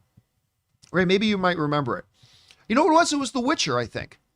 That some idiot wrote this scathing review of The Witcher, but never really specified or made it really clear to their readers that they had only seen 1 or 2 episodes. But wrote the review as if it was like they were reviewing as if they had seen the whole thing. And like, that is unacceptable. But listen, I think it's perfectly acceptable if a critic sees 40 minutes, as long as they're make it very obvious. Guys, I only saw 40 minutes of this. That is all they made us allowed to see. However, I'm going to tell you what my impressions of those 40 minutes are. I have no problem with that. As long as you're totally clear and transparent with what it is you're reviewing, I'm good with it. All right, what's next? Al Renshaw says, I don't feel like the allegations should be a big deal at this point. I believe that people should be given a second chance if they are changed. Well, this isn't even about whether he gets a second chance. The issue is this something, is somebody writing something about something that happened 7 years ago and doesn't even say they actually did some, like they didn't tell them no, they didn't tell them. That's, to me, is the issue. This isn't an issue about second chances. That's another topic for another conversation. The question is there enough information there to either, cancel the movie or to not allow this guy to have a role? That's the question at hand. So it's not really an issue about second chances. All right, what's next? Connor Lee says, I got tickets for Spider-Man No Way Home on the 16th in IMAX. Nice. This will be the first movie I see in IMAX. So excited. Oh, dude, it's going to be a good experience. It is a really different kind of experience watching something in IMAX. Again, it's not my favorite movie-going experience. That's still AMC Dolby Prime with the dual lasers, but IMAX is a great experience and you're going to be overwhelmed with it. So I hope you have a lot of fun at it. All right, what's next? Gary Phillips sends in a super chat. Thank you so much, Gary. Black Loki 3004 says, happy birthday, Kim. You know what? Thanks. Totally forgot today's Kim's birthday. Oh, it is today. It is today. I told you, what are you doing here? I thought it was Why did you ask me for the day off? Friday. I'm with Today my is favorite Friday. people. Today is Friday? Yeah, Ray, it's just like I thought it was Friday. Yes, today's Friday. Oh my God, I thought it was Thursday today. No, How long today's the Friday. week is. And I was like, oh, we still have one more day of work tomorrow. Oh, you do. I have work for you to do. Oh, okay. But no, let's get into it. No, we totally forgot. Today is Friday, and today is Kim's birthday. And it is at that moment Ray broke. That When you said that. So yes, Kim, happy Happy birthday. birthday. to Oh my you. God. You Thank should've- you. So I would have given you the day off. Yeah, I would have brought in some cookies. I mean, you lost Let the me make game this anyway. clear. I want to be here. Oh, well, it's I good am to with have the you here. people I love and the community I Oh. love. This is where I want to be on my 45th birthday. Oh, okay. So yes, I'm just kidding. But you know how we do. I could be 45. yeah. So no, I'm happy 37. birthday to Kim. Happy All right. Thanks, man. I birthday. appreciate What's next? Al Renshaw says critics should be shown the whole Spider-Man movie. And listen, it is possible that they still do get shown the whole Spider-Man movie before the actual release date of the movie, but they're just not showing it to them yet. They absolutely should be shown. Like, critics should be shown the entire movie, but they may not actually show them the whole movie till like 2 days before the movie comes out. Because I don't know, we'll see again, and they might even show them the whole movie tonight. We don't know. All right, what's next? Russell Amador says, Peacemaker. In King Shark voice. All right, That was what's terrible. next? Al Renshaw says, I would love to see Bloodsport show up in the Peacemaker series. I love their dynamic and their back and forth. I really don't think there's the budget for that. I don't think they're going to have the budget to get him to appear up in that. But it would be interesting if they did, because you're right. I did like their back and forth. All right, what's next? Bames John sends in a 1384 super chat. Thank you so much. Ticket sales for No Way Home started today in Denmark. The 3rd of December. I got lucky in the online queue and managed to grab 2 tickets for IMAX on the 16th. Almost perfect seats. So lucky. Hell to the yes. Well, listen, dude, that is awesome. Congratulations on that. And all of our film-loving brothers and sisters in Denmark getting your tickets, getting it for the 16th and in the IMAX. So here's hoping, again, just to mimic what Ray says all the time, here's hoping the movie doesn't suck. There's a lot of excitement going into this. I hope it doesn't suck. So good on you, James. Good, and thanks for writing that in. All right, what's next? Just Me says, I thought you loved peace no matter how many men, women, and child it took to get it. I love this trailer. I mean, they mimicked the one line, one of my favorite lines from Suicide Squad, the movie. It says, I love peace with all my heart. I don't care how many men, women, and children I have to kill to get it. I mean, this is one of the best lines. So they did throw back to that line, and I did like that. Even though I didn't like the trailer overall, I did like that line in it, Just Me. All right, what's next? Don Miller says, hey, John, I just wanted to put on your radar that Alec Baldwin has recently been interviewed about the accidental shooting on the set of Rust. It's on Hulu, titled Alec Baldwin Unscripted. Yeah, I saw that. And again, this is one of those things that I think goes outside of the purview of what we talk about on the show. Like when the incident happened, we discussed it because, that's important. on set of a movie being made, somebody died and somebody else got injured. Getting into the whole investigative reporting of what happened. Now that's kind of outside the purview here, but I did hear the one thing that I thought was interesting was prior to Alec Baldwin's interview, the assistant director of the movie had testified and said that Alec Baldwin never even had his finger on the trigger of the gun. And he had made that statement like several times. And then in the Alec Baldwin interview, one of the things that Alec Baldwin does say was that he didn't pull the trigger on the gun, which is actually supports what the assistant director had been saying earlier, that he never even had his finger in the slot there. That's interesting. So, I mean, I find that interesting, but again, not something that we would make like a main topic on the show or anything like that. But it's going to be interesting to see how this all turns out. All right, what's next? Ben Calderon says, what are you expecting and wanting to see in Spider-Man No Way Home? New fan to your channel, by the way. Well, good to have you here, Ben. Listen, you may not know this. I generally don't care. Like, I try as a fan, because I used to do this all the time, and I'm trying to stop. What I've tried not to do now the last couple of years is I don't try to come up with what do I want to see in the movie. I try not to do that anymore, because then what you do is that then you start expecting that. And then if they don't do what you wanted to see, then you don't like it. So what my attitude now is, hey, storytellers, show me what you got. Give me the story you want to tell. And I'm not going to go in there with any preconceived ideas about what I want you to have in it and what I don't want you to have in it. I'm just excited to see what they've got in store for us. And so, I mean, yeah, inside my head, I want to see great action. Of course I want to see great action. I want some hilarious jokes. Of course, it's a Spider-Man movie. Of course I want to see some hilarious jokes. Of course I got all that stuff. But really at the end of the day, I just want to say, John Watts, Kevin Feige, Sony, Marvel, show me what you got. And just go in there, no expectations, and see what they're going to show us. Very exciting. Thanks for being a part of our community, Ben. Appreciate having you here. All right, what's next? Graybeard Comics says the reason they took it down is because in Doctor Strange, Chris Evans will come back as the Torch. That's it. Human Torch. He's coming back. I remember when I was interviewing Chris Evans, I was the first person to interview Chris Evans following the first public screening of the first Captain America movie. Oh, dope. In San Diego. And I remember him talking about how he thought he had no chance to get the role because he was Johnny Storm already. He was already Johnny Storm, Fantastic Four, and Crazy. the rest is history. All right, what's next? Empire Fan 1980 says, "Do you know what Walt Disney World News today? Do you know what Walt Disney World News today? Okay, they do news about Disney. Bob went after them for comments about him skipping D23.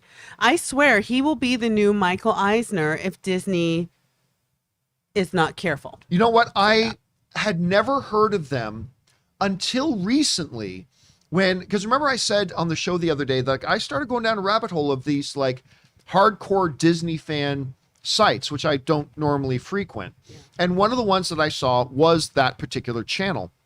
And I actually saw the video they did about Disney's now attacking them for their reporting on what was been going on with Bob Chapek. And they are also, like, again, every hardcore Disney fan site I've come across hates Bob Chapek.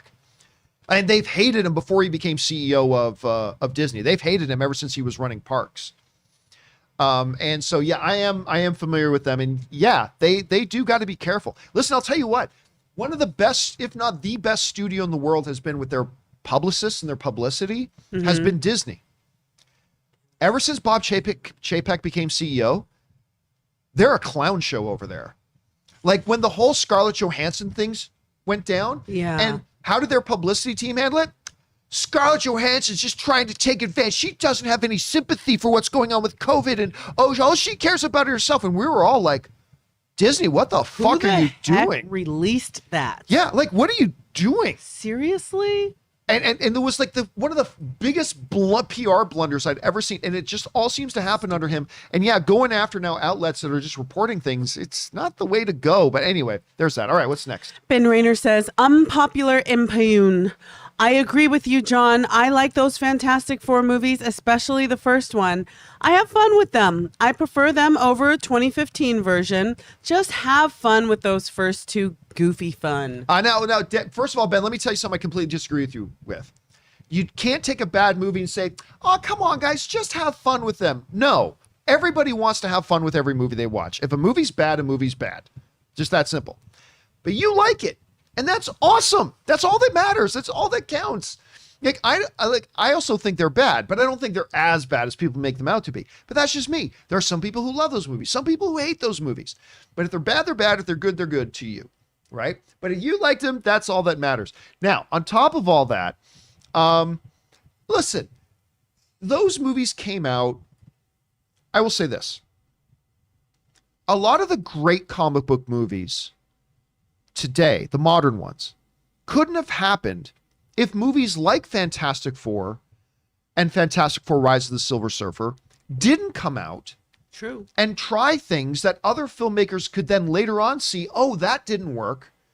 And that kind of worked and that didn't work. Like, it was films like the Fantastic Four that are kind of trailblazing for the modern era of comic book movies that even though maybe they didn't live up to what a lot of people wanted, I think because those movies were there, future comic book movies could be better and could get better. So let's have a little bit of a damn appreciation for those Fantastic Four movies, shall we? All right, what's next? Official Friend Zone says, John, thank you for doing so much for that family. I wish I had the reach and influence you do so I can help people in need on that level too. I'm not helping anybody. I'm just coordinating stuff. You guys are the ones who've been doing the helping. Like I was showing Kim this morning. Oh my gosh. Guys, you would not believe. I showed you the picture of our dining room, how all the gifts are piling up. It's double that now. I thought I walked into UPS. Yeah, and that's what it feels like a UPS store crazy. In our dining room now. And Amazing. That's not us doing anything. That's just us coordinating. We're just being the coordinators. Amazing. Like you guys have been doing that. And thank you everybody who got involved in that very, very much. All right, what's next? Relmac15 says, the first two Fantastic Four movies did not pave the way to the MCU. It was more of a speed bump.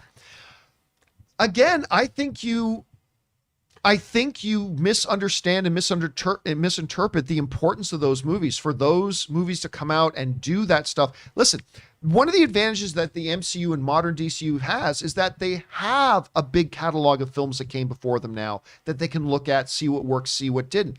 Somebody had to be the first out of the gate. Listen, the MCU movies today are better than they were their first year or two of making movies because they built on something. But those first ones had other people's films to build on. So I do think that's significant.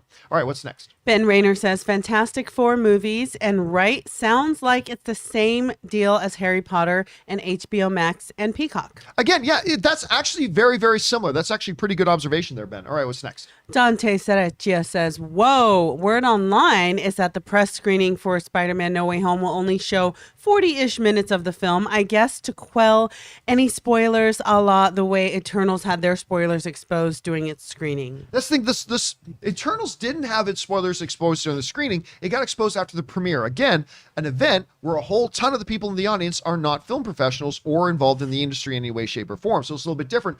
But again, you know what we were saying earlier? I think this point, if it's true, it points to some huge, shocking things coming in this film that I don't even think we're prepared for, Dante. All right, what's next? Official Friend Zone says, I was thinking about it on the drive to work today, and I almost cried in the car. The Father. Talk about a superhero. I hope to people like that. I hope to help people like that. I don't know what we're talking about. The women were donating the okay, stuff to the family, father's yeah. like a So real superhero for for those of you who don't know what, thanks for that. That's exactly it, Ray. So for those of you who don't know what Official Friend Zone is talking about, the family that we are supporting this Christmas, it's a single mom with three kids. And the reason she's a single mom is because she lost her husband, who was murdered in the streets as he was trying to stop a man from assaulting a woman in the street. And that's how he died. And you're right. That's one of the saddest and most inspiring things I have heard. So thanks for bringing that up, Friend Zone. All right, what's next? Al Renshaw says, I'm with you, Kim. Fantastic Four, Silver Surfer was not bad. There you go. You got someone in your corner there. All right, what's next? Empire Fan 1980 says, Walt Disney World News Today works closely with Disney. I think they make fun of Bob for skipping and he got upset. I hope he doesn't watch your show. LOL. Oh, I could give two shits if Bob Chapek watches my show. I really don't Bob. care. I mean, look, I look, I'll tell you something straight up honestly. I know reps from every studio watches this show because they will keep their eyes on a lot of things, right? And I know people at Disney watch this show. But Disney and all the people I've worked with at Disney, listen, I will shit talk. You know what they do? Here's the thing. Disney is not the type of studio, nor have I come across any studio that's been like this. People who aren't in the industry seem to think, oh, if you say something bad about somebody's movie, you're not going to get invited. That's not how it works. That's not how it works. The studios are professional. They know our job is to give commentary and thoughts and opinions on what we see and hear. And as long as we're fair, they have no problem with that.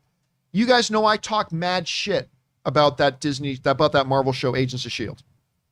You know I talk mad shit about that show.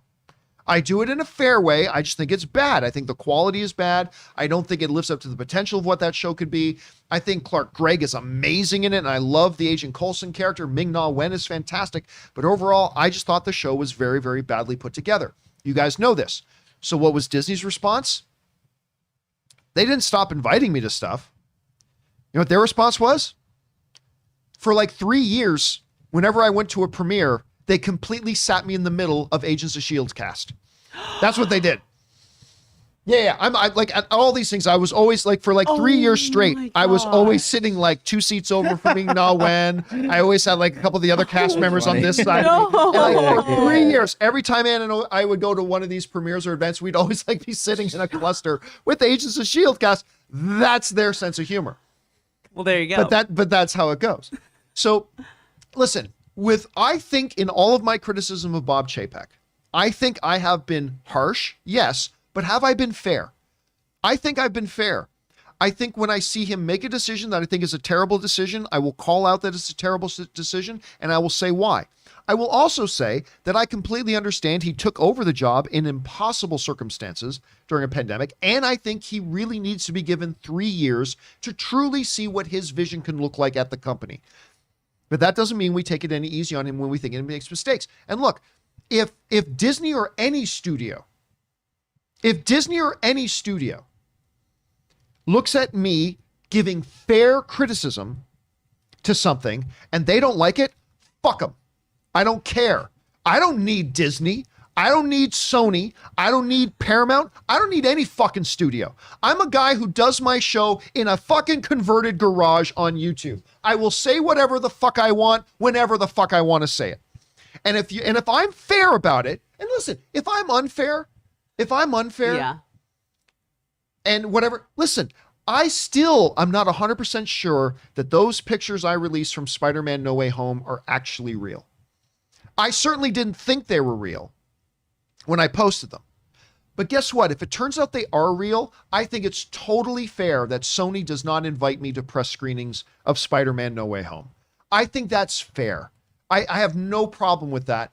That's fair. But if any of them don't want me to be at things, guess what?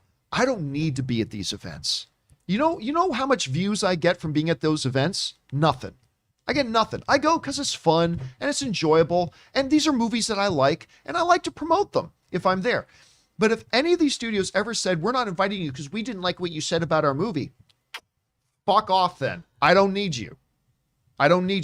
But every studio, I'm talking Sony, I'm talking Disney, I'm talking Warner Brothers, I'm talking Paramount, every studio that I have worked with has always been professional and fair.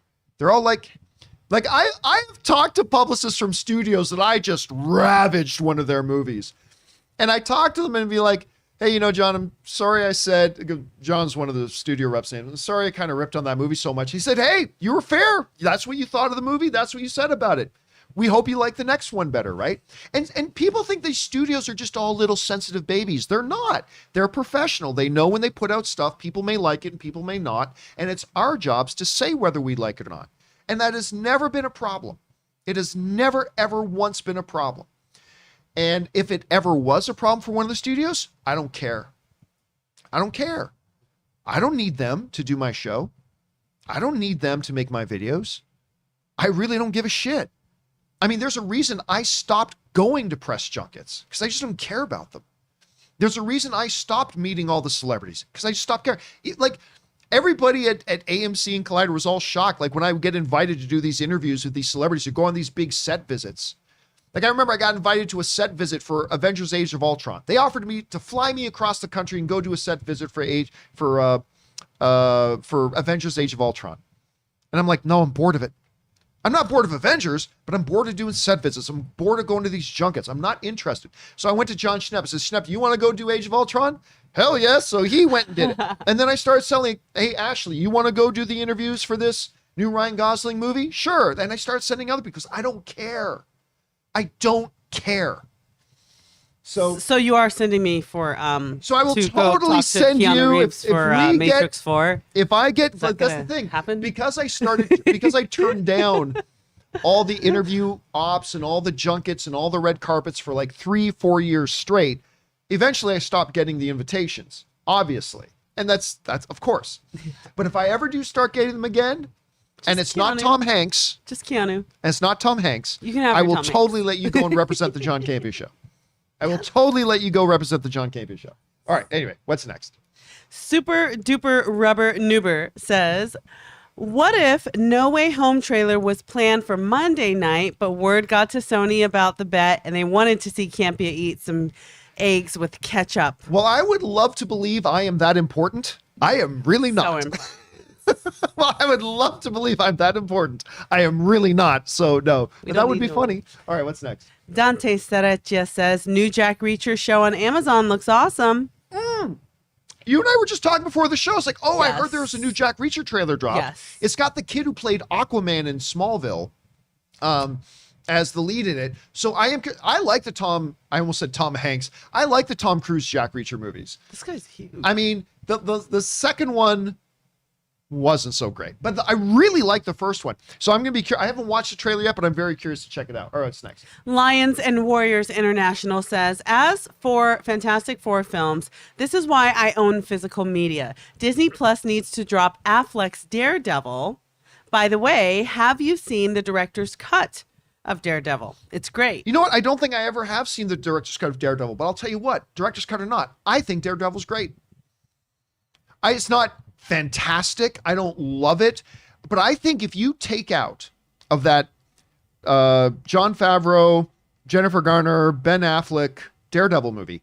If you take out that unspeakably horrible teeter-totter fight scene, if you take that scene out, which is one of the worst scenes ever in comic book movies, but if you take that scene out, I would say Daredevil is not just good, it's great. But it is in there. I think it's still good. I think that is a good movie, and I don't care who knows it. I think that's a good one. Not as good as the Netflix Daredevil Live your series, life. but I like it. All right, what's next? Max Vem says, yesterday you guys discussed the X-Men box office. Never hit 1 billion, true, but now MCU fans believe in Papa Feige and would storm cinemas. I get it, Storm. By the way, Halle Berry was interviewed yesterday, and she said she would totally love to come back and play Storm again. But that's not a story. Actor says they want the best casting. One of the best castings I ever saw. I would say, other than Hugh Jackman as Wolverine, I'd say she was the best casting in the X-Men stuff. No. I mean, look, people are going to be very excited for X-Men, just like they're going to be excited for Fantastic Four. But it's still not going to really get the average moviegoers as excited as, say, this new Spider-Man movie is. But I'm excited for new X-Men. We'll see how that goes. All right, what's next? John Jones sends in a super chat. Thank you. Thank you. Nike Boy 128 says, hello from the UK. Been watching since the AMC days and keep up the good work. Looking forward to the No Way Home spoilers discussion for the big surprises. You're not going to back me up? No. I thought You don't have my back?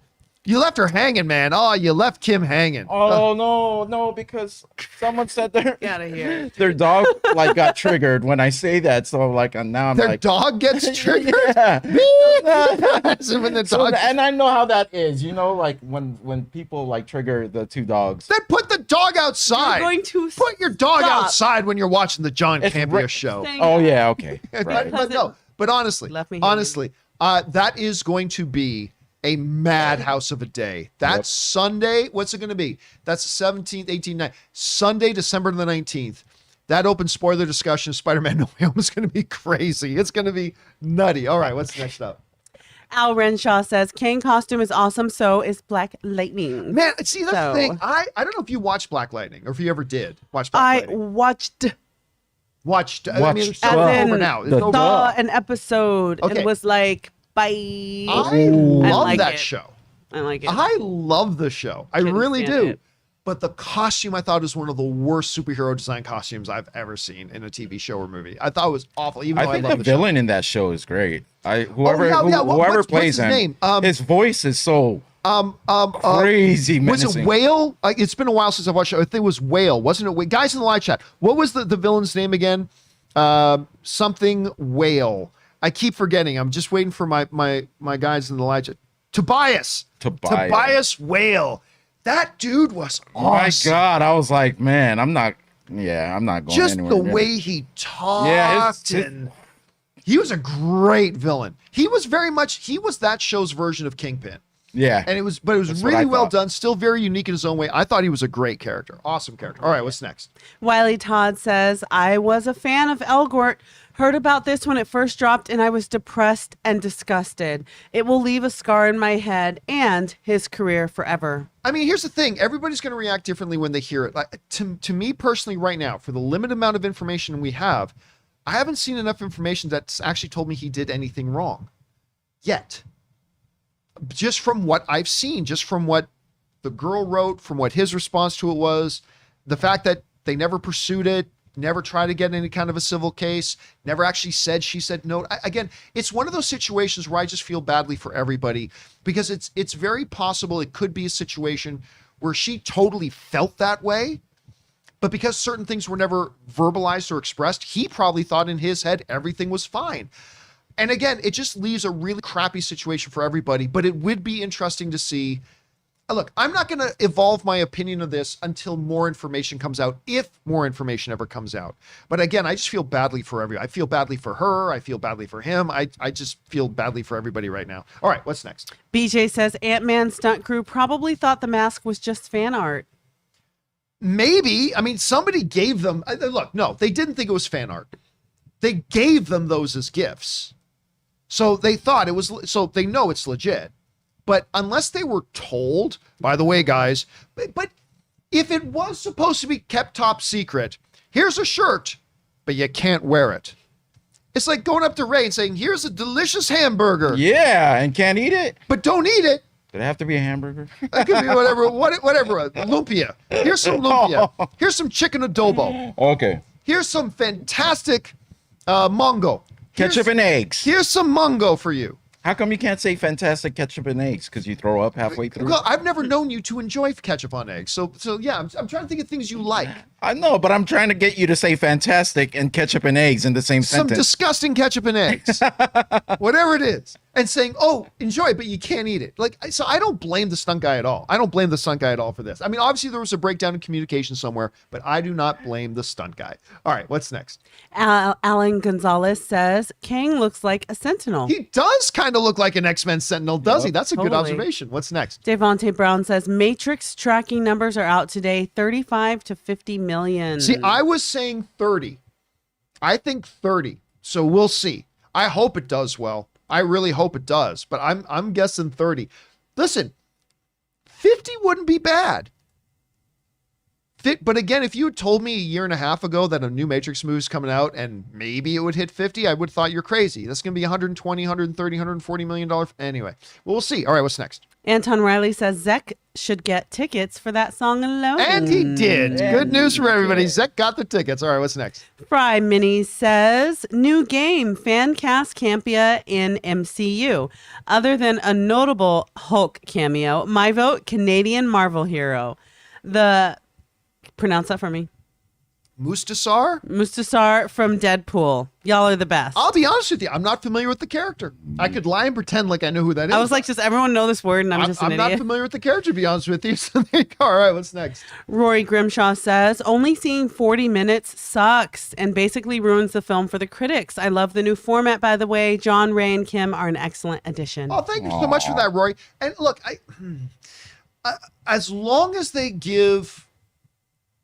No, there's no way around it. It's a bad situation, like, because the journalists going in to interview the filmmakers, they don't actually know the film.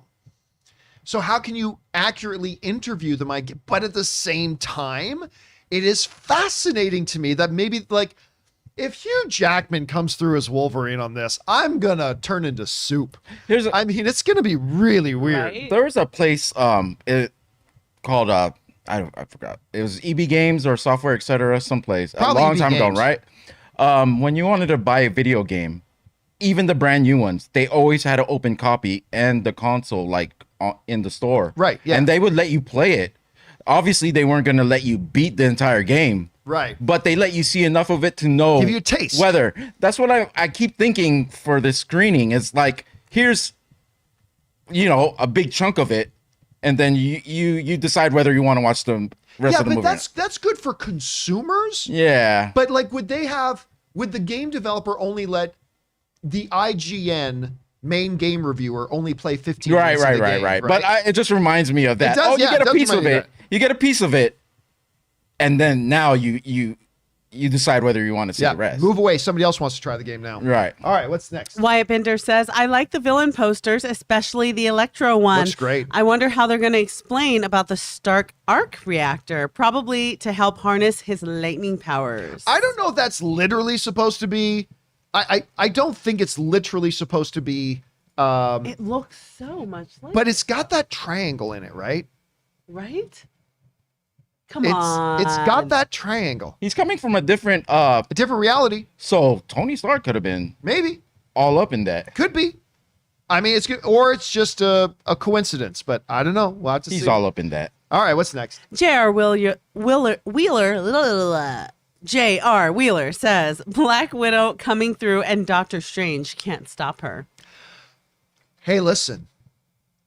There were some reports going back 6, 8 months to a year ago that Scarlett Johansson had filmed something else as Black Widow. Now, nothing ever came of those reports.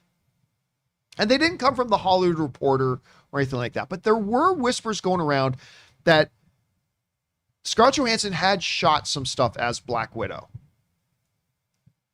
Never really thought about them. Thought the reports were BS. Probably are BS. Could a Black Widow, who we all thought was dead, come? It ain't impossible. It's not impossible. All right, what's next? Hero75 says, why limit the surprises at superheroes? The multiverse isn't limited. Live action Disney princesses in Spider-Man No Way Home. LOL. Yeah, again, Sony would probably kill that action real fast. Say, no, not in our movie. You can't do that in our movie. Just things that would increase the popularity of our brand. Not that. All right, what's next? The CTB channel says, at this point, I won't be surprised if Chris Evans and Michael B. Jordan show up as their Fantastic Four characters in No Way Home. Hell, we may even get Brie Larson's character from Scott Pilgrim. Oh my gosh, and get the Deadly X's. That would be hilarious. How many Deadly X's were there? Was it 7 Deadly X's? Let's say it was 7 Deadly X's. The 7 Deadly X's come through. Listen, or have 2 Chris Evans. Like one portal opens up and Captain America comes through, and then another portal opens up and Chris Evans' Johnny Storm comes through. I mean, it could, oh God, jeez. I mean, they could literally do anything in this right now. Anything. All right, what's next? Sidious Swift says, sounds like No Way Home might unfortunately tread into all surprises, no substance territory. I hope I'm wrong. Listen, that is, I'll tell you straight up right now. This is, the Amazon or people are delivering more stuff. That is my number one worry about this movie. Yeah.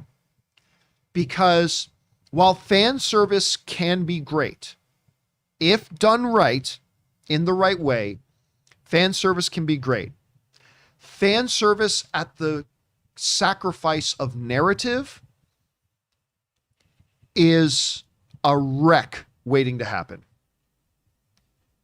And now another portal, and here comes Barney the Purple Dinosaur! And everything's great, but that doesn't make any sense. In the moment, were you surprised? Yes. Did it give you anything to walk away with that you can talk about 2 years later like we are Endgame? Did it contribute to the movie? Yeah. Does it make the movie narratively more interesting? That's got to be the underlying principle that guides any of these cameos or surprises. Does it make the movie more narratively? Does it, number one, make the movie make more narrative sense? And does it make the movie more narratively interesting? When you look back at all the ridiculous amount of fan service that there was in, like, say, Endgame, the answer to those questions were yes. Most of the times, they made the movie more narratively interesting. And there was a couple of moments that didn't make any sense, yes, but the moments that did outweighed the ones that didn't. My one fear is that this movie just becomes a ridiculous movie that any 5th grader could have made. Because listen, any fucking school child can sit down again. Put 3 Spider-Men in it. Okay, gotcha, kid. Yes, 3 Spider-Men. What up? Make Superman come through. Okay. Oh, Superman come through. It does not take a genius cinematic mind to sit down and just make a laundry list of all types of bullshit you can just throw on the screen. Anybody can do that. I can do that. You can do that. Anyone can do that. So, but do they do it in such a way that makes the movie more narratively interesting? And my one fear, I'm not saying I think it's what's going to happen. I think the movie's going to be great. But if I had a fear, that would be my fear. That they get more caught up in how much ridiculous stuff can we throw on screen, and they lose sight of making the best movie possible. And that's what I worry about. So we'll see. I trust Kevin Feige. I trust John Watts. I feel confident they're going to do a great job with it. But if you're going to ask me if there was one thing you were afraid of going into this movie, I would say, okay, well, that would be the one thing I'm afraid of. That it starts feeling more like a grade 5 kid wrote the movie instead of making a solid movie experience. But we'll see. We'll see. All right, what's next? Peter Cunnington says, I will be shocked if Andrew Garfield is in Spider-Man, as he has been so adamant he's not. Listen, I am not 100%. I'm very, very, very much in the belief camp that Toby and Andrew are in this movie. But damn it, if Andrew Garfield hasn't been convincing. Yeah, right? He's convinced you. He totally has. Yeah, so you're convinced. I'm sure there are other people that are convinced too. He has been damn convincing. All right, what's next?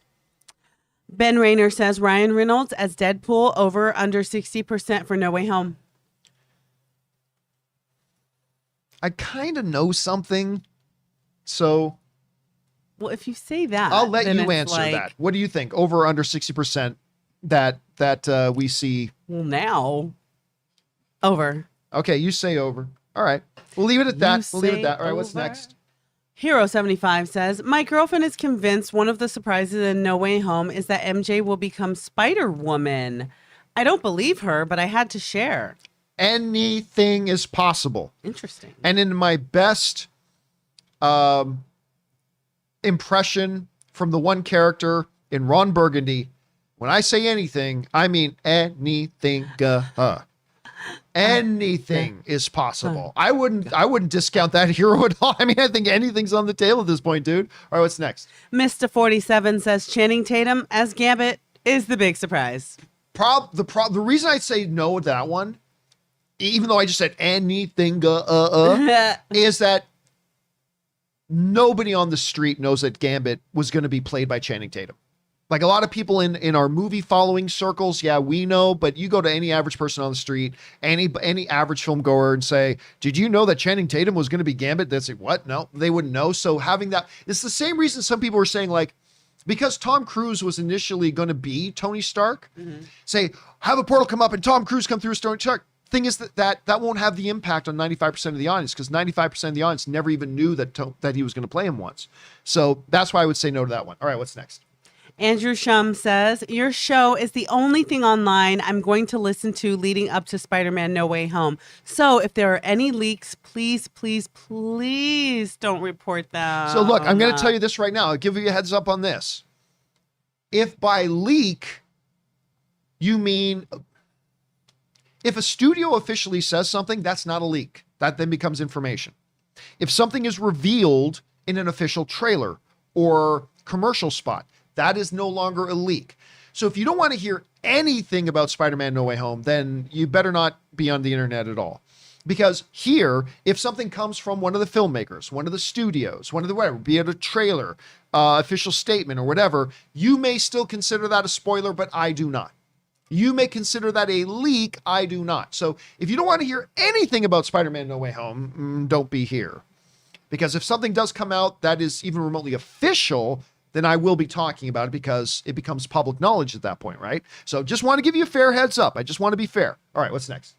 Kurt Kilgus says, regarding your "you'll never guess" comment several weeks back about someone in a mocap suit for No Way Home, Edward Norton, #smash. So here's the thing. If I say you'll never guess and then you give me a guess, I told you you're never going to guess.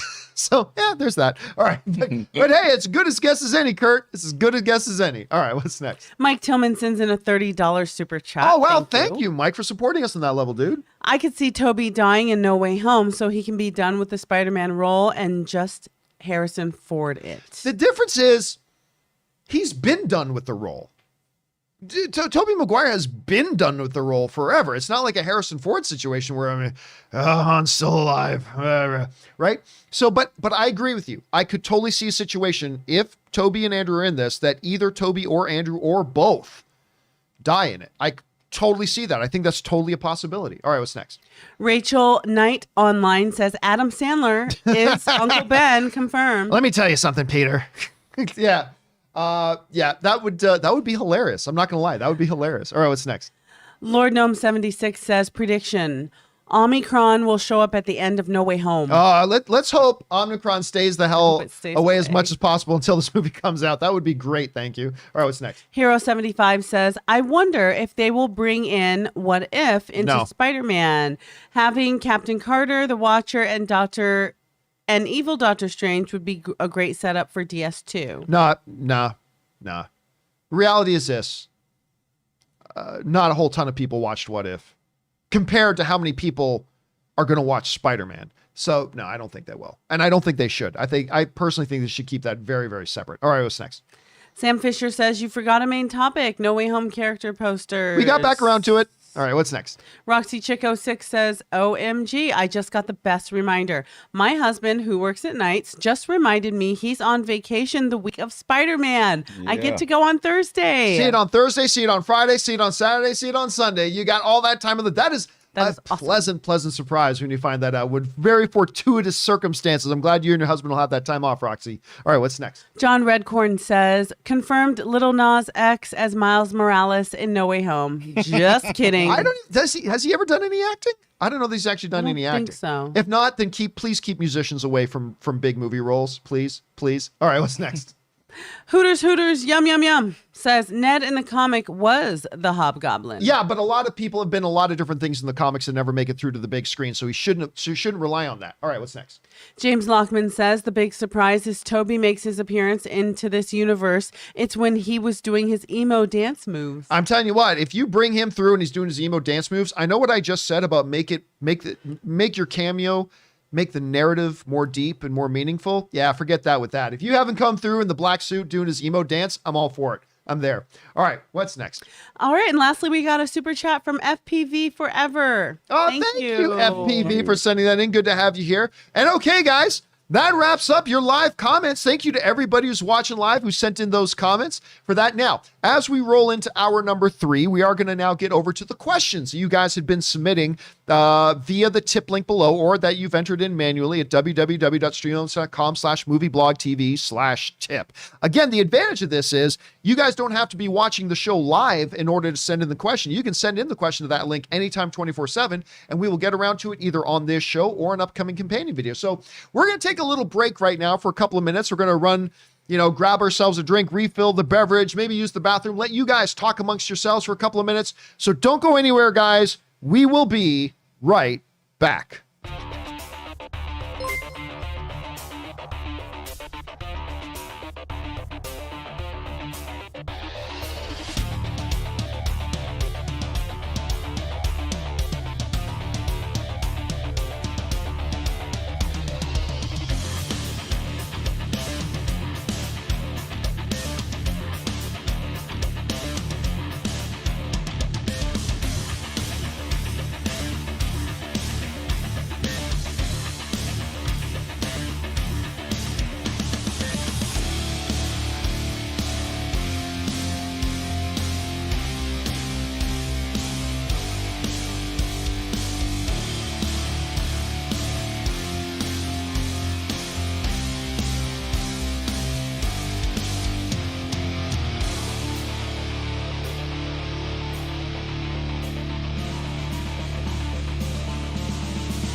And we are back. Thank you so much for your patience and indulgence as we took a little bit of a break there, stretch the legs, refill our drinks.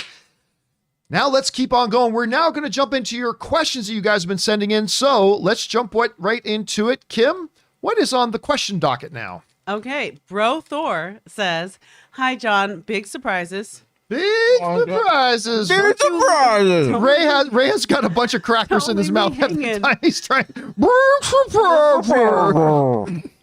LOL. Man, what was done for that family on your show the other day represents love and light, and it's filled me with joy. Also, I nearly choked on my coffee the day Ray said he would rather see Kevin Hart as James remember that. Bond.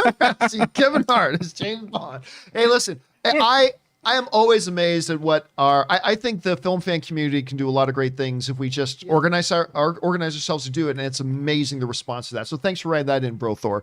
And yes, Kevin Hart is James Bond. Make it happen. All right, what's Thor. next? Chuck the Mystery says, "Hey John, I loved Ticket Watch 2021. Ticket Watch. Got my tickets for the 16th and can't wait. Question, J.K. Simmons will have a significant role in the Batgirl, but I doubt that Ben Affleck will be back for that film. Over under 30% Flashpoint makes Batgirl's Batman into Keaton."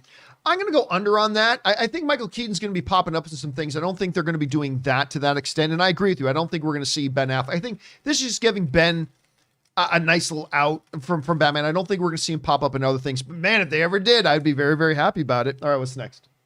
Affirm says, "Fire, the wheel, the printing press, electricity, vaccines, airplanes, computers, the internet, online dating, but the greatest among all human inventions, reserved seating." Yep.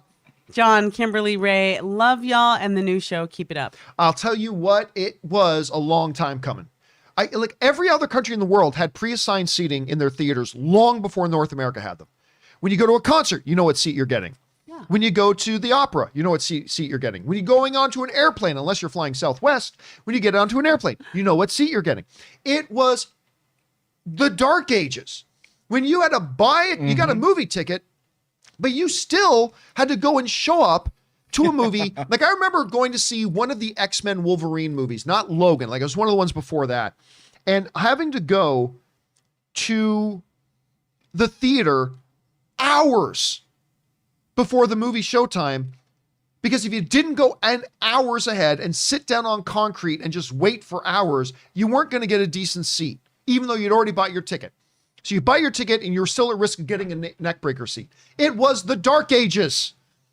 First world problems, absolutely. But as the first world problem, it was the dark ages. All right, it's so much better today. That is one of the greatest advancements in human history is pre-assigned seating.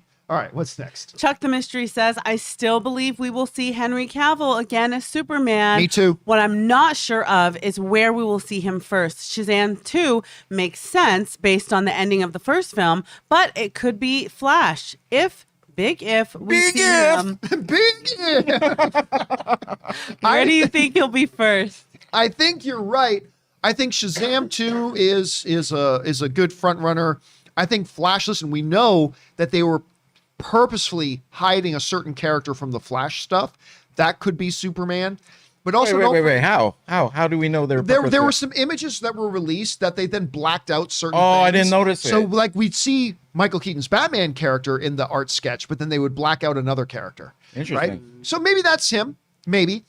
There's still, I don't care what they say, you gotta keep Black Adam in mind. Remember, Henry Cavill and Dwayne "The Rock" Johnson share the same manager. Dwayne "The Rock" Johnson's ex-wife is also Henry Cavill's manager. Henry Cavill and Dwayne Johnson have talked a lot of stuff online about doing something together. So I'm not saying we're going to see Superman and Henry Cavill and Black Adam, but I'm saying if you're looking at what are the options for him popping back up, that's got to be one of them. It's got to be one of them. All right, what's next? Sean McWilliams says, "John, I've been watching you since I discovered Movie Talk years ago when I was living in Japan. Oh, thank you, man. My fiance and I are watching Mayor of Kingstown and Hawkeye. We just went to see King Richard and got our No Way Home tickets in IMAX on December 16th. So cool seeing Aaron in King Richard. Have you been watching Mayor of Kingstown? If so, what are your thoughts? Also, did you hear that Miyazaki is coming out of retirement to make one more film? Thank you for all that you do and bring on the filthy." Yeah, we mentioned the Miyazaki thing the other day, and which is great. I'm so glad you brought up Mayor of Kingstown. I am loving this show. Now, you guys know I didn't love the first 2 episodes of Hawkeye. No. I really did like the third one. The third episode I thought was quite good, but I didn't really like the first 2 episodes. So one night I almost put up a tweet. I even drafted the tweet and everything, but I decided I'm going to get too much pushback for this. But I was about to write, Jeremy Renner is in this awesome, exciting movie, or this awesome, exciting new show with great character depth and story and a wonderful supporting cast. He's also got Hawkeye out, is what I almost put up. But honestly, Mayor of Kingstown with Jeremy Renner is great. Also done by Sheridan, the same guy who did Hell or High Water, Hell or High Water, and is Yellowstone, which I think might be my favorite show on TV right now. Wind God, River. I love it. Wind River. I mean, and of course he was in the first couple seasons of Sons of Anarchy, which is also really good. But yeah, as an actor, he played like the deputy sheriff in Sons of Anarchy for the first couple seasons. Anyway, Mayor of Kingstown is awesome. Like really, really I'm good. gonna check it out now. Far better than I thought it would be.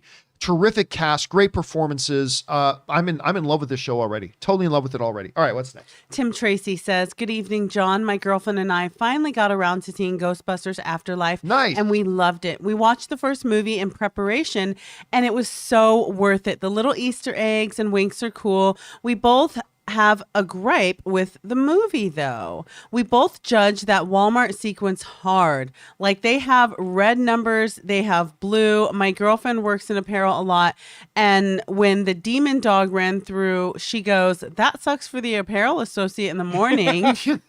But in the end, we both loved the movie." Okay. Listen, what is funny though, here's what is funny about that, is that somebody wrote in the other day about like, hey, John, have you ever, like, has there ever been something in a movie where because of your profession and something in a movie is not the way it is in your profession that it really bugs you?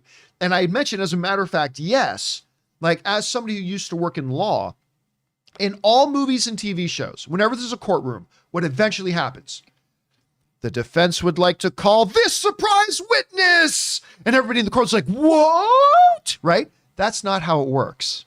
When you've got a piece of evidence or a witness, there's a lot of documentation. The other side has to know. They're like all this kind of stuff. There's no such thing.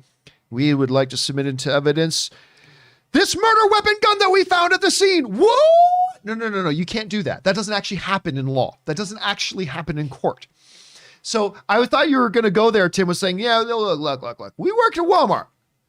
And we know that's not how big the price tag signs are. I thought you were going to go there with that. That's where I thought you were going. So thanks for sharing your experience, Tim. And I'm glad you like the movie because I really like it too. All right, what's next? Well, Tim did say, in case I forgot, we both work at Walmart on overnights. So when the Walmart sequence came on, that's why we had so much fun with it. By the way, I wanted to say, despite your thinking, we both really liked the ending. I had to explain it a little to my girlfriend. Yeah, listen, most people really do, including Aaron. When I first saw it, the first time, Aaron loved the ending of the Ghostbusters Afterlife. I thought it went a little bit too far. Like I thought it didn't feel like it didn't feel like it was a natural flow of the story. It felt kind of shoehorned in at the end. For those of you who haven't seen the movie, you don't know what I'm talking about. If you've seen the movie, you know what I'm talking. It just kind of felt like, okay, now's when we do this. And it's like, okay, that kind of felt forced. But Aaron loved it. You loved it. A lot of people are loving it. It's just, even though I like the movie overall, I really, really like the movie a lot. All right, what's next? A fan from India says, I know you don't discuss spoilers till a film is out on demand, but if Sony/Disney don't reveal if Toby and Andrew are in No Way Home publicly or even after the film is out, will you talk about it or allow questions about them on the John Campea Show? Thanks, man. Love your work. That is an excellent question. So generally speaking, I believe that there is a buffer of time of when we can openly talk about spoilers in a movie that's come out. And that is, generally, let the movie finish its theatrical run and then come out on home video for a little bit. Like it's been out on home video for a week or two.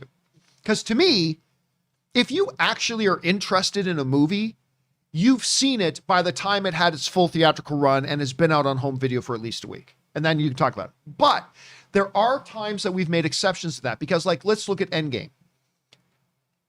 Everybody on the planet had seen Endgame by the end of its first week.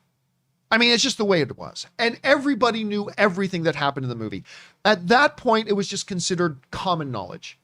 almost everybody, certainly everybody that would watch the John Campea show, had seen Endgame or already knew everything that happened in Endgame within the first week. So for that, we started talking openly about Endgame about a week and a half after the movie came out. I have a feeling it's going to be the same thing with Spider-Man No Way Home. I think that everybody who is actually interested in the movie is, if not opening weekend, is going to see the movie in its opening week.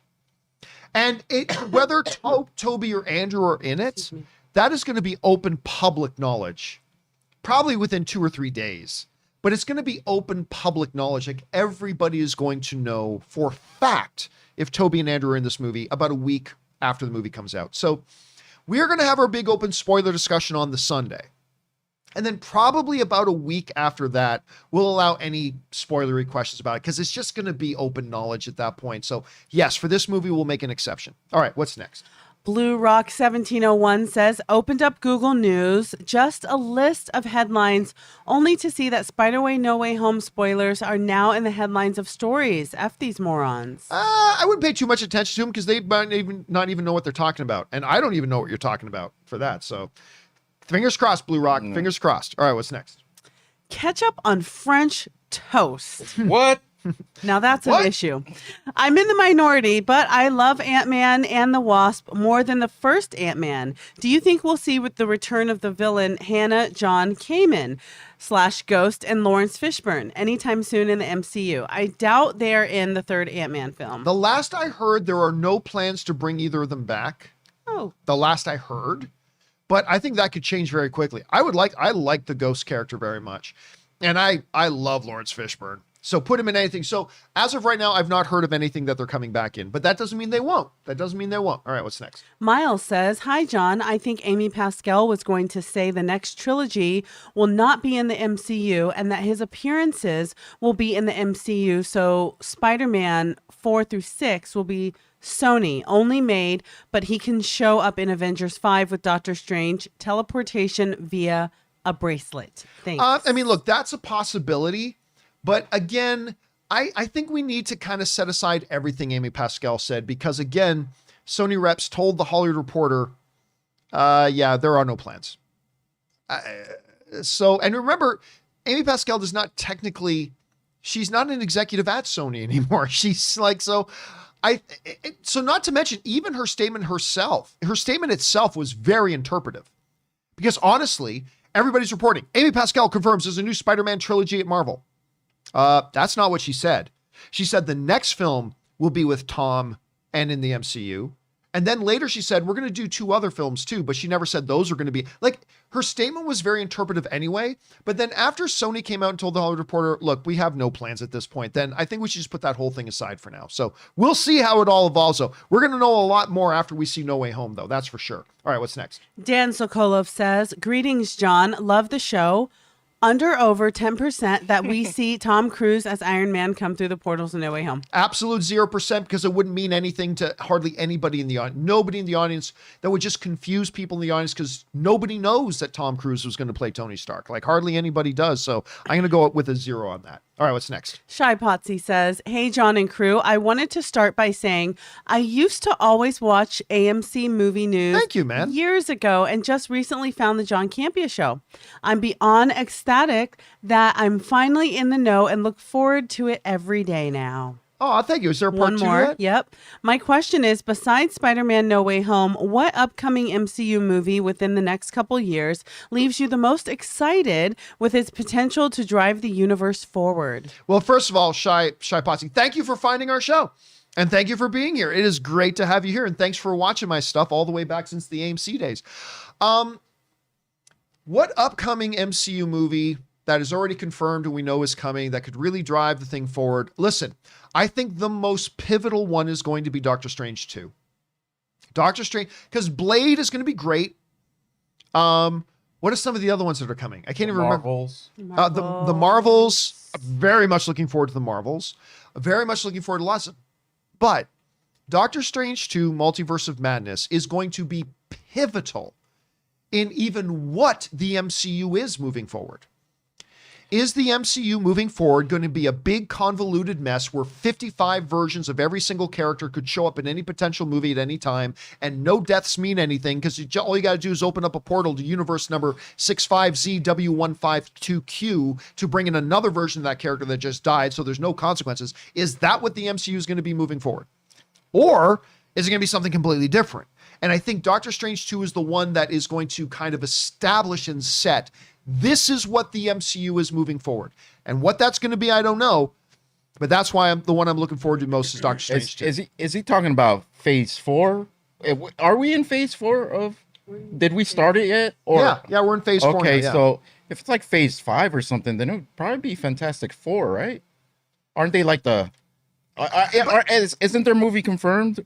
Oh, well, yeah. I mean, Kevin Feige said a year ago that John Watts, who is directing the Spider-Man movies, is now done with the Spider-Man movies, and he's going to be directing Fantastic Four. But we still don't have a release date. We don't know when that's happening. There's a lot of things. But the excitement for the family to come back to Marvel. Sure, but he's asking specifically that leaves you most excited with its potential to drive the universe forward. That last right? part, right. To drive the universe forward. And to me, that means the Doctor Strange 2 movie.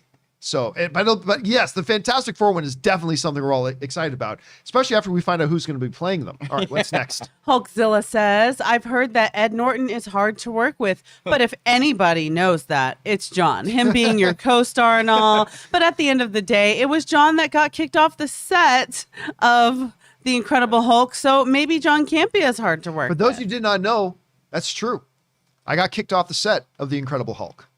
Now, you told me you were in it. Yep. I appear in the film. You left out the part about you being kicked out. I thought that was common knowledge at the point. Yeah, so I was kicked off set. So here's what happened. For those of you who don't know this. So I was invited down to be on set of Incredible Hulk and be an extra. And I'm an extra in a couple of scenes. I was on set for a number of days because they shot it in my hometown of Hamilton, Ontario, Canada, and in the neighboring city, Toronto. So one day, I go, I'm down there on set, and there's a holding area, like where extras wait, that's close to the set, that the extras just wait there until the director needs them. And normally, if you're an extra, the motto is hurry up and wait. If you're an extra, you're literally usually just sitting around for 7 hours and then being on set for like an hour, right? So one day, I'm in the holding area, and they explained that, hey guys, remember, when you go to set, no pictures, don't take your phones with you, all this kind of stuff, blah, blah, blah. So I go up to the assistant director, the AD in charge of the holding area, right? And they know who I am. At the time, I wasn't at AMC yet. I was doing the movie blog, but that's why I was invited to be on set. So they knew who I was. So I go up to the AD, and I say to them, hey, listen, I heard what you're talking about taking pictures on set. And absolutely. Am I allowed to take pictures in the holding area? Are we allowed to take pictures out here? And the AD said, yeah, that's not a problem. I'm like, great. So I'm in this military outfit, and I snap a picture of myself, and I share it on my website, the movie blog, knowing that they know my website, so I know they're going to see it because I asked, hey, you said no pictures over there. Are we allowed to take pictures here? And the AD said, yeah, that's no problem. So I snapped a picture in the holding area, sitting at a picnic table in my outfit, and then went on with the rest of the day. The next day, I show back up to set, and now there's like the first AD and a couple of other ADs say, hey, we need to talk to you. I'm like, yeah, okay, what's up? And they're like, man, what's that about? We invite you here and you take pictures? I'm like, wait, are you talking about the picture at the picnic table? They're like, yeah. And I look at the AD who I'd asked. I said, I asked him if I was allowed to take a picture there. And he said it's no problem. And then he lied. What? He's like, no, man, I never said that. Karma. It was almost physical violence. I'm like, because you just fucking lied about me. You just fucking lied about me and my integrity. I asked you permission. I asked you if we were allowed to take pictures here, and you said it's no problem. I'm like, cool. I was like, you guys know my website. I can't hide the fact that I took these pictures and put it up on my website. I couldn't get away with that. I asked this guy, and the guy's like, no, man, I didn't say that. And I turned to the first AD. I'm like, I don't know why he's doing it or if you're going to get him in trouble if he gives you a different answer, but he is fucking lying to you right now. I asked his permission if we could take pictures, and he told me we could. And if that was a mix-up in communication, I feel bad about that. I'll go take the picture down. But make no mistake, I asked permission, and I was given permission. And that's why I posted the picture. And that guy lied on it. Oh my and so gosh. I had a big discussion with a person at the studio after that. I had a big, serious discussion with a person at the studio after, but whatever. And now that guy worked on Spider-Man No Way Home, and you got him back by posting those pictures to Twitter. Somebody in the live chat, I think it's Connor, said, this is John's villain origin story. That's right. That's how I became the villain. Totally. That's the story about how I got kicked off set of The Incredible Hulk. That sucks. Yep, there you go. All right, sorry.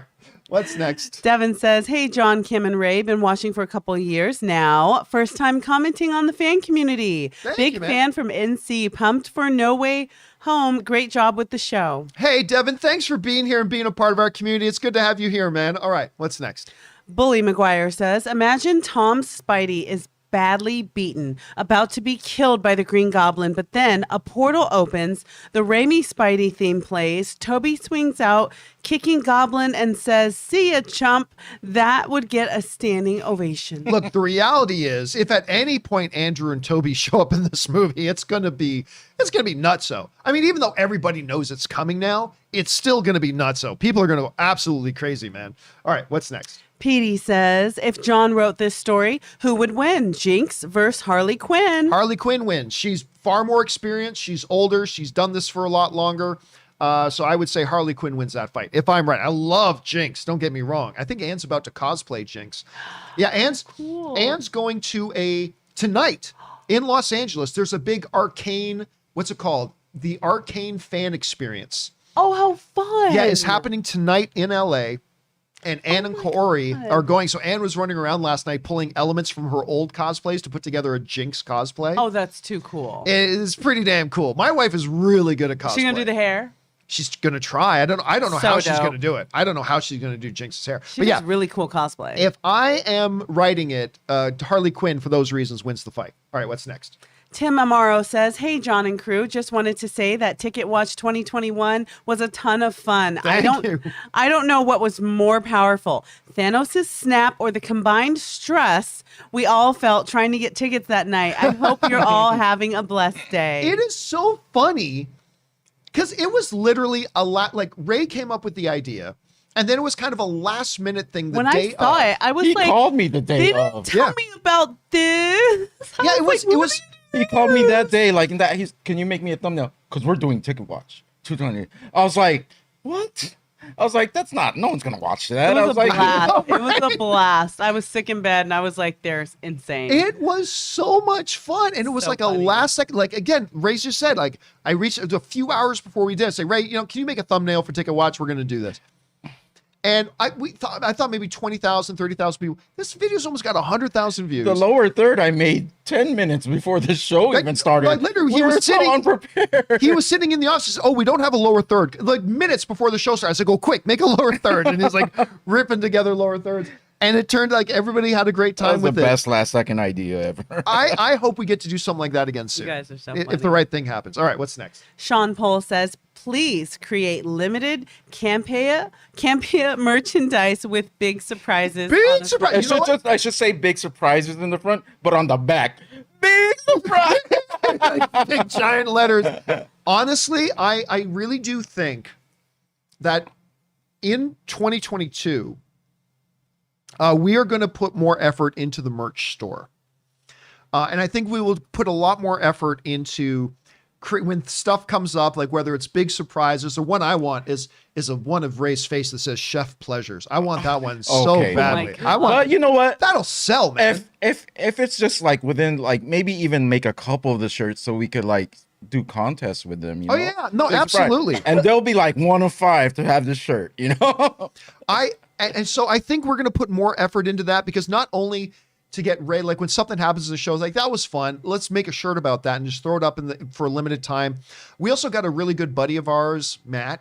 You guys remember Matt from the 4-year consideration days? Matt used to be one of my co-hosts on the show. He is also a tremendous artist. Absolutely. Tremendous artist. Oh, wow. And he does digital art on his iPad. Like, he's so good. So I think between probably hiring Matt to do some freelance artwork for us and Ray with his Photoshop abilities, I think we're going to, in 2022, we'll start putting some more effort into doing some more merch. So yeah, there's that. All right. What's next?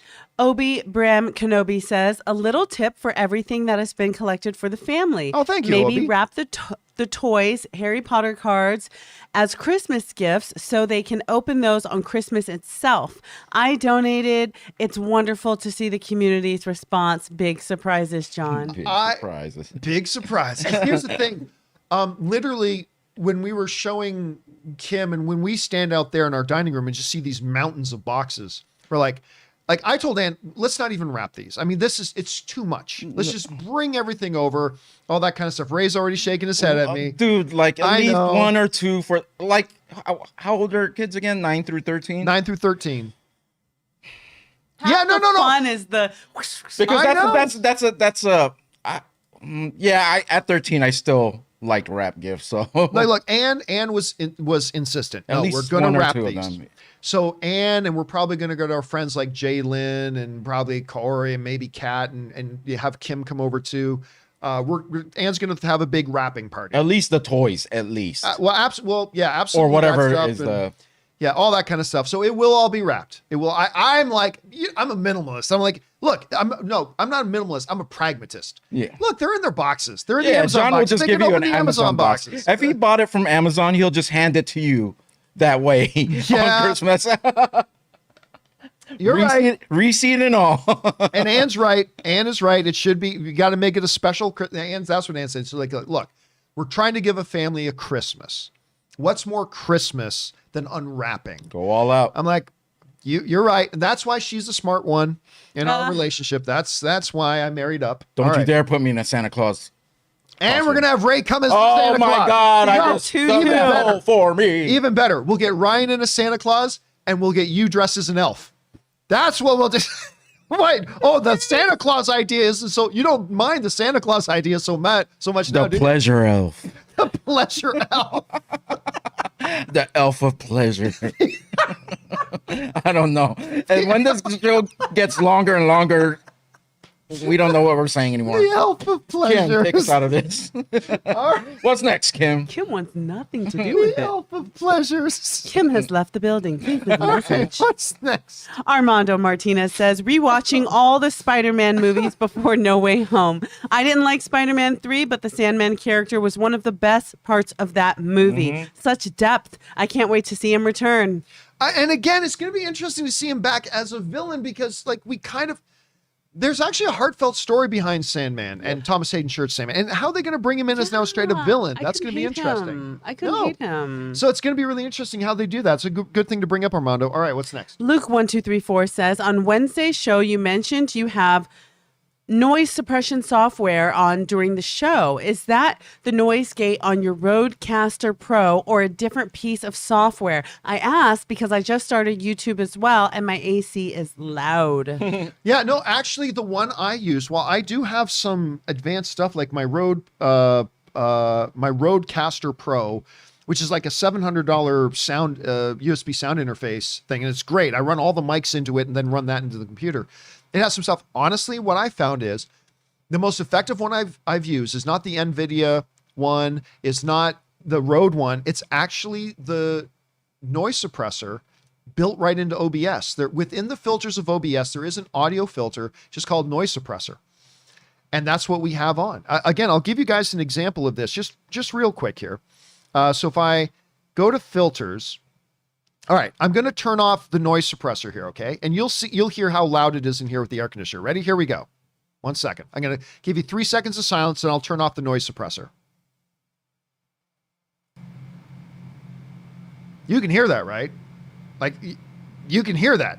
That's how good of a job. That's the air conditioner running in here that keeps the room cool.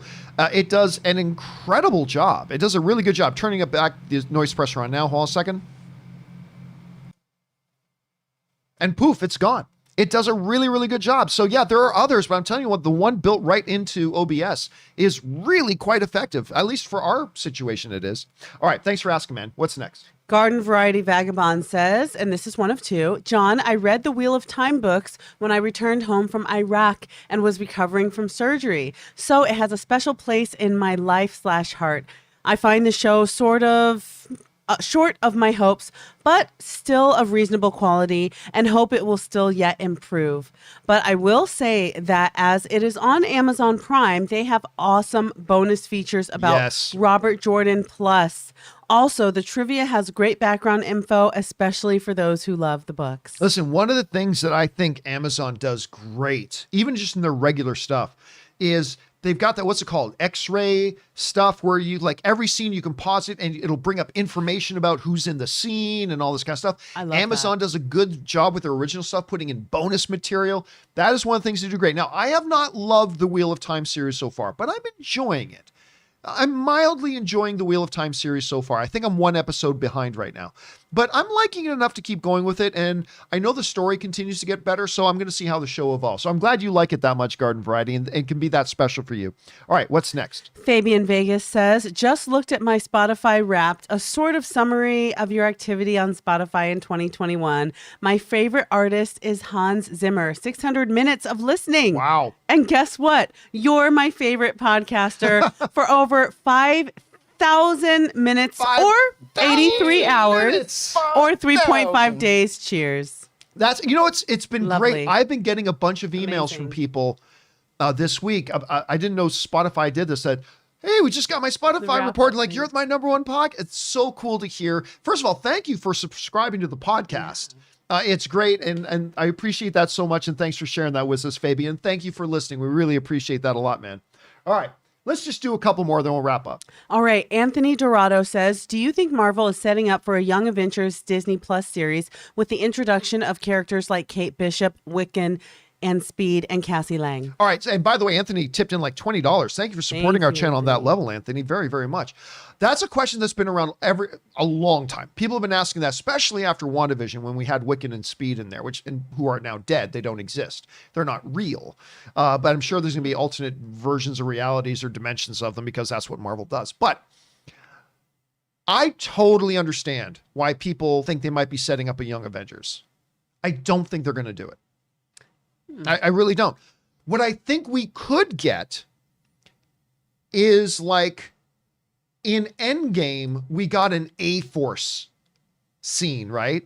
I think we could get in Marvel, like, some kind of crossover, and then in a scene or two, we get, oh my gosh, that's the Young Avengers, like, all working together. But by the way, nobody's told me they're not doing a Young Avengers. For all I know, they've totally already got a script, for all I know. But my guess is they're not going to do Young Avengers. I could be totally wrong. I'm not willing to put even $5 on that. I don't feel convicted about that. I'm just saying right now, my guess is they're not going to do Young Avengers. But who knows? Anything can happen. It could very well be in the books. All right, what's next? Suthia says, from what we know of Hawkeye, it takes place about 2 years after Endgame. If so, this would put Hawkeye after No Way Home and possibly Multiverse of Madness. During Hawkeye, it is possible that the suited character that was teased could be from the multiverse. I don't think Hawkeye is going to get into multiverse stuff at all. They're not going to do that. I don't think. Listen, again, Kevin Feige doesn't make watching other things a prerequisite to watching the thing that's on now, right? So I don't think there's been anything on Hawkeye so far to suggest they're about to get into multiverse stuff. And by the way, there's nothing in there that says this happens 2 years after the events of Endgame. Unless I missed something, there was nothing in the show that says 2 years after Endgame, that's when this happened. So we don't really know. Did you pick up on anything, Kim, watching it? No, I didn't pick up on anything. No. And I kind of don't think so, just because he has so much regret from his time as Ronin, so I don't think it's from a multiverse. All right, what's next? Dangerous D says, hi, John. Reports say WB merger with Discovery are expecting to hit $45 billion in revenues. Discovery Chief Executive David Love, has signed a new contract until 2027 and hired former Disney exec Kevin Mayer as a consultant for their streaming service. Thoughts on this? I mean, this is all kind of news that's been around for a while. Look, I am very excited to see what's going to happen with Warner Brothers once Discovery takes them over.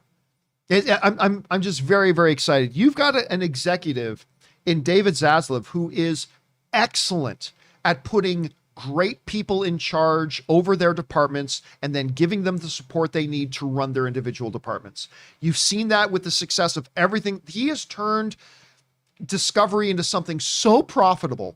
It is crazy. And I'm very, very excited to see where Warner Brothers goes once they're owned by Discovery. It's going to be a really, really cool time, man. All right, what's next? All right, this is coming from Barley Bunny.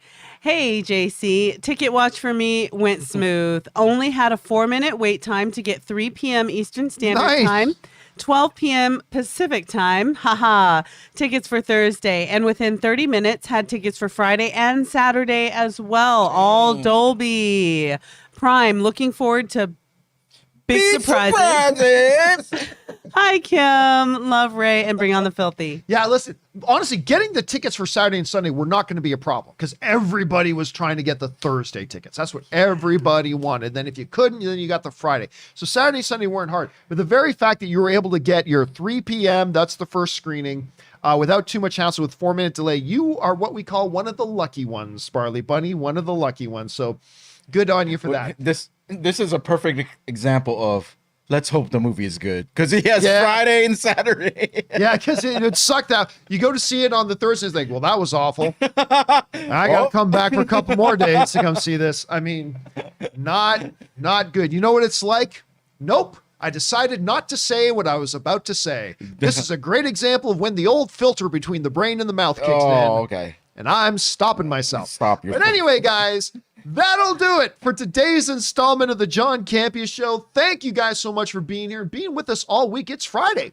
Congratulations, everybody. You made it through to the end of another week. May you guys have a fantastic weekend ahead of yourselves, filled with fun and relaxation, preparing you for another triumphant week of glorious triumph and victory ahead. And we hope you guys have a fantastic weekend. Listen, there are still more questions to come. Don't worry. We're going to have 1 or 2 companion videos coming up between now and the end of the weekend. So keep your guys' eyes open. If you had sent in a question and you haven't seen it answered yet, like I said, we're going to have a couple of companion videos coming up in the next couple of days. So keep your guys' eyes open for that.